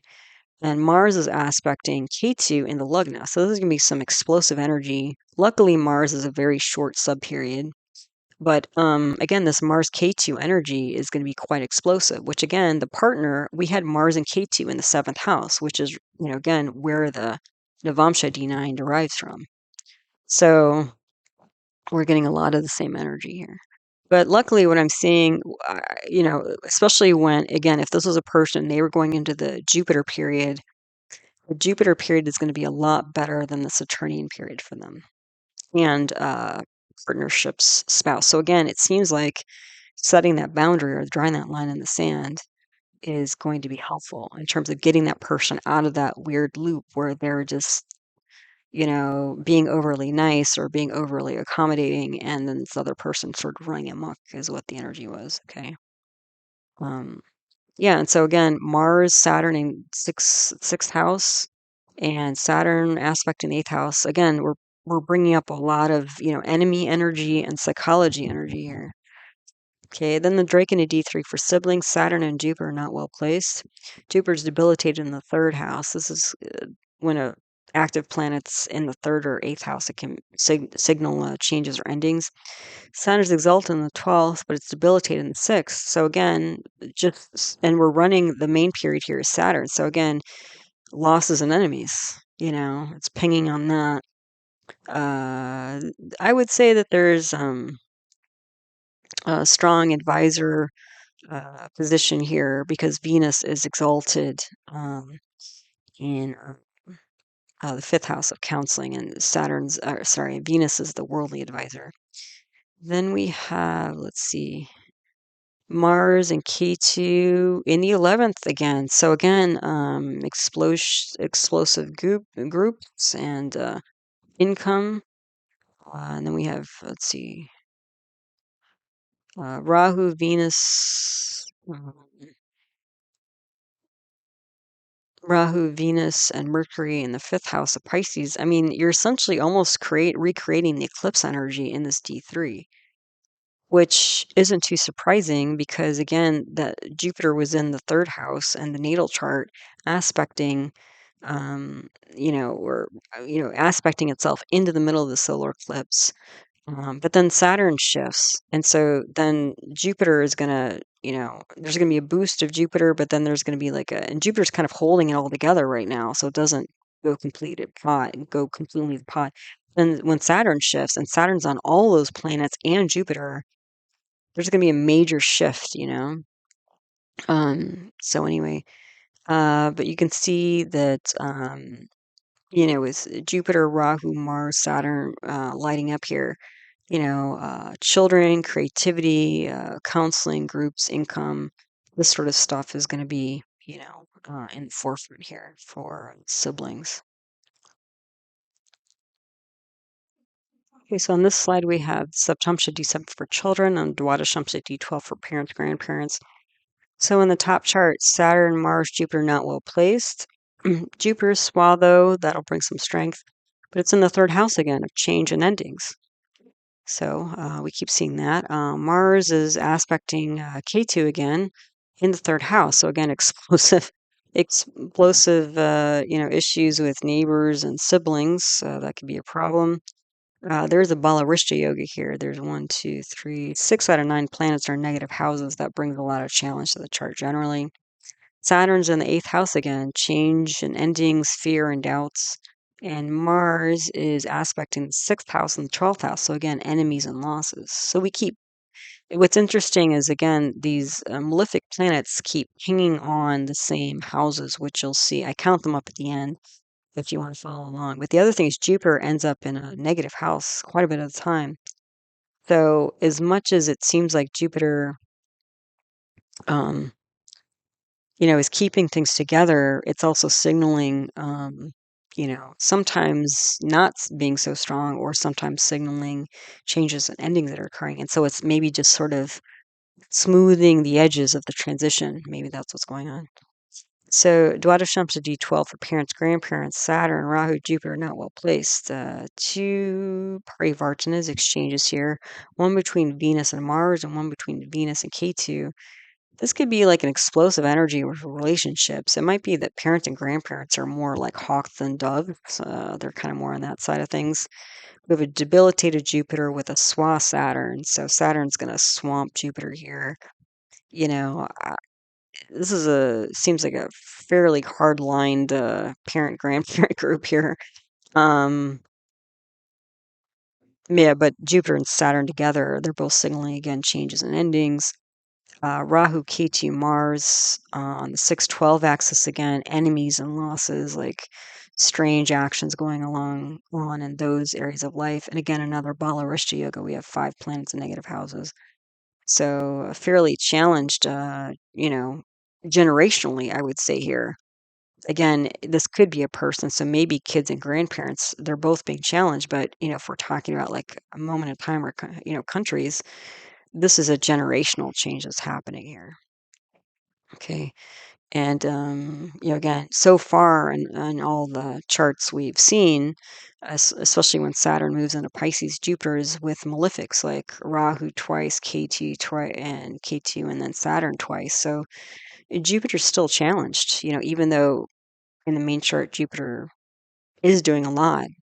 But it's just again, it's just one of those things where it's just, at some point, things are going to blow up. Like you can only do so much, when one side is not, even trying to behave, essentially. Then on this side we have wealth. So the Chatra Tamsha D4 assets at the top, Ekadamsha D11 for income and public support at the bottom.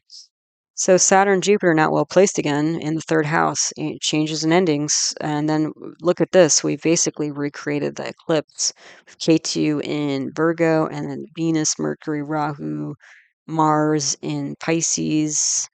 And there's a Parivartana between Mars and Jupiter. So yeah, and it's in the 3-7. Jupiter and Mars are 3-7. They're exchanging between 3 and 7. So neighbors and partners, independent business. So yeah, big changes here going on. Um, and then Ekadamsha D11. Rahu's not well placed. Again, it's in the 8th house. So unusual alternative thoughts. It's with a Swa Ketu there. And Saturn is aspecting there because it's in Parivartan with Mercury. So a lot of like, exaggerated fear, depression, doubt, a lot of worry here with income, public support. With Parivartan between Saturn and Mercury, this could be a lot of like being distant and objective, maybe even cold. Um, Saturn's exalted. Let's see. Where am I? Where am I? Oh, Saturn's aspecting an exalted Venus and Swa Jupiter in the 7th house. So again, restructuring strong work partners, shifting gears, like again, figuring out that whatever worked in the past is no longer working and it's time to do things in a new way. Mars and Mercury are in the what's how did I get that Mars and Mercury? Oh, it should be Mars and Saturn. Mars and Saturn in the 6-12 axis again. So again, hanging on enemies and losses. Debilitated Saturn with Rahu Ketu in the 8th house. Again, exaggerated fear, depression, doubt. And again, we have another Balarishta Yoga. So again, Balarishta Yoga, maybe I didn't explain that enough. It's like a yoga that potentially indicates that, like when you have it in somebody's chart, it can indicate that it's a very like um, unstable childhood, or a challenging childhood, maybe so challenging that maybe the child doesn't even survive. And because we have all these Balarishta yogas, again, whatever changes and endings are coming, like it's a precarious one, So, yeah. So So yeah, we can see like, there's strength here, but again, challenges and fears and doubts, a lot of stuff going on here. Okay, then on this slide we've got the Shamsha D10 for career, Siddhamsha D24 for education. So, D10 career, all grahas are well placed. That's kind of nice. Jupiter and Sun are in Parivartana, so that's going to bring leadership and, fairness, justice, maybe finance as well. But you can see the planets are in 4, 7, and 11 again. So 7, partners and independent business. Jupiter is in the 4th house of home, happiness, and Mars is in the 11th house of clubs, group, society. And you have the 2 leadership planets, the 2 fiery planets, Sun and Mars, in the 11th house. So this could be like really leading groups and also charging forth with developing income, that sort of thing.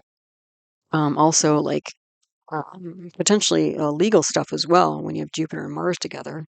That could be like groups that are, you know, um,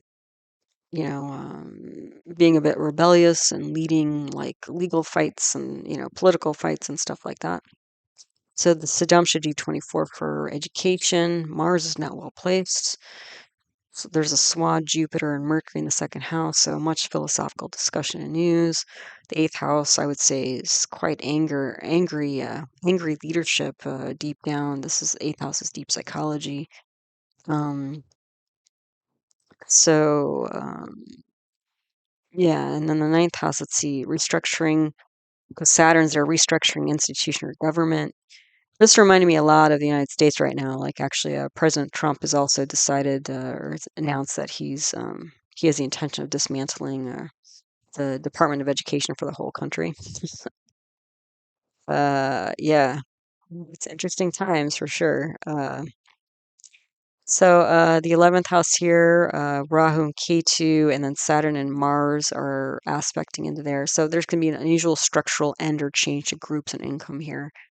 And what I was seeing here, specifically in the context of the United States, is, with the potential dismantling of the Department of Education, um, I believe they're responsible for a lot of the student loans that are offered to people so that they can go, higher education, that sort of thing. And so, in the middle of all this, even if it's just temporary, people are having a hard time knowing if they can apply for student loans or should apply for student loans or what will happen or who's going to manage that or how that's going to go. So it's holding potentially a lot of people back, um, in terms of, yeah, so it's a lot. There's a lot, at least in the United States, a lot going on with the D24 education stuff going on. And a lot of unusual, like restructuring, Rahu, Ketu, Saturn, Mars mix in the 11th house is not highly desirable, let's put it that way. Um, Then here on this slide, we have health amshas. I haven't talked much about that, except for mental emotional health, which keeps coming up and again keeps coming up here in these health specific amshas. So we have Tajik Shashtamsha D6 for acute issues at the top, then the Tajik Ashtamamsha D8 for chronic issues in the middle, and the Bamsha D27 for strength and resilience at the end. So at the top, Saturn and Mars, not well placed in the 8th house. There's also a parivartan between Mars and Mercury. So this could be like engineering 2 scenarios or plans to change or end work, which goes along with what I've been talking about. Also, there's some involvement of authority, government, and self-identity because of where Rahu and Jupiter are placed. Then the D8, Rahu's not well placed. 5 planets in Virgo. This could be like rationality, practicality, diplomacy, law, because the Virgo's in the 9th house of authority and government. Ketu and Rahu are in the 8th house, mental health issues, straight up. Saturn's debilitated in the 4th house, so unhappy home, disturbance with home and happiness. Saturn's aspecting its own sign, though, at the top. So there's some strength here. Also being practical again, building things, endurance. So again, just kind of like I say like just, maybe not being so flowery and romantic about things. It's like just putting one foot in front of the other and just being very practical and very, which is not again, the natives' general MO, but maybe that's just what's called for and necessary at this time. Then the Vamsha D27, strength and resilience. Well, Saturn, Jupiter are not well placed. And again, they're in the sixth house of enemies, and the eighth house of deep psychology, and they're in Parivartana. So we have Saturn and Jupiter again together. Concerns about enemies, mental health, challenges, leadership, because we have Mars and Sun in the eighth house as well. So the two leadership planets, like how do we lead ourselves or get energy or fight this potentially? Mars is Swa and Scorpio in the fifth house, so that's good counsel. It might be like immediately and deeply rebellious or transforming. Rahu is in the ninth house, so ambitious but hidden, unexpected authority or government. Um, So it really seems like this situation or planetary period between Saturn and Jupiter, especially since they're both in negative houses, what I was seeing here is this is really taking a toll. Like I was already seeing it, like on the surface, this might be someone or some moment where somebody's being diplomatic, but internally they're really struggling, and they might just get to a point where it's just like I can't handle this anymore. Something has to change, you know, because this is not working. And you can also see there's a Balarishta yoga here. One, two, three, four, five, 6 out of 9 planets are in negative houses. So, yeah, this, especially if they're such a Jupiterian Venus type person, outwardly they're probably very pleasant and nice and that sort of thing, but internally they might be struggling more than people realize, um, and always have. That's the thing is they might put on a good front and they might be some people kind of have that almost like as a defense mechanism where they seem so gracious and kind, that they may not let on the deeper struggles that they're facing because they're used to kind of giving to others. But then at some point, they can't do it anymore. It's just not sustainable. And it's like, okay, right, we got to do things differently here. It seems to be what's going on. And we, again, see it here. Like most of the stuff there's like, again in the D8 here, Saturn aspecting its own. That's going to be some physical and mental strength, but we've got K2 and Rahu here down in the eighth. I mean, this is a lot of mental, emotional struggle going on here. Then on this slide, we have the Panchamsha D5 for innate spirituality and Vimshamsha D20 for formal worship. D5, all graha is well placed. That's kind of nice. Saturn's exalted in the ninth, so this might be some strong authority, government, religion, spiritual community that's helpful at the time. Jupiter is Swa in the 11th house. So again, it looks like spiritual community and secular communities are both helpful, positive here, provide some strength or support. But the 11th house also has Mercury, Mars, and Saturn. So groups making news or engineering law. This might also be like getting involved with community or civil action group, not just like sitting on the sidelines, but that's actually standing up and doing something about whatever changes or potential changes are happening or trying to guide things in a positive direction, whatever chaos is going on. Saturn's debilitated in the third house, and it also aspects the sixth house. So there's still issues with siblings, neighbors, and acute anxiety going on here. Yeah, but at least it looks like social support's, important. Then the Vimshamsha D20 formal worship. Jupiter's not well placed. Saturn, Mars, Rahu, all in the lagna. That's really tough. Alternative, unusual structures. Um, Saturn's aspecting its own sign. The fifth house, that'll be grounded, traditional counsel, practical counsel. Venus is Swa, and Moon is exalted with Sun in the ninth house. I would say emotional, spiritual community is very strong here, but we're not running those planets. The planets are running, again, Saturn, Rahu, Mars, Jupiter. It's still a challenging time. Uh, yeah. Yeah, and they're all on the lagna. I mean, you have basically 4 planets on the lagna. So there's still some importance here, but it may be more of a formal worship, may be more of like a physical, structural type of support at the moment, even though there is like, community and emotional support as well. Um, yeah, it seems like the formal worship piece might be, again, just more of a practical thing at the moment because of the planets are bringing, where these are all practical planets besides Jupiter. So, and then, yeah, then I mentioned I was going to count up like all the times that I was seeing certain patterns. So, Saturn on either the sixth or eighth house. So again, enemies, acute issues, and eighth house, deep psychology, long-term issues. 9 out of 14 charts. That's a lot of turning influence on those negative houses. Mars with K2, how many times did that happen? 7 out of 14 charts, half the charts, some sort of explosive energy. Jupiter in a negative chart, 7 out of 14 charts, half the charts. Malefics in the sixth house, 10 out of 14, most of them. Malefics in the eighth house, 8 out of 14, most of them. Recreating the eclipse. So these are the subcharts. So the first house, which reflects the self, the Grahana, this is the third divisional chart. This reflects siblings and neighbors, which again, there have been problems with that all throughout. Whether you want to see this as like an individual person or neighboring countries, it's all there.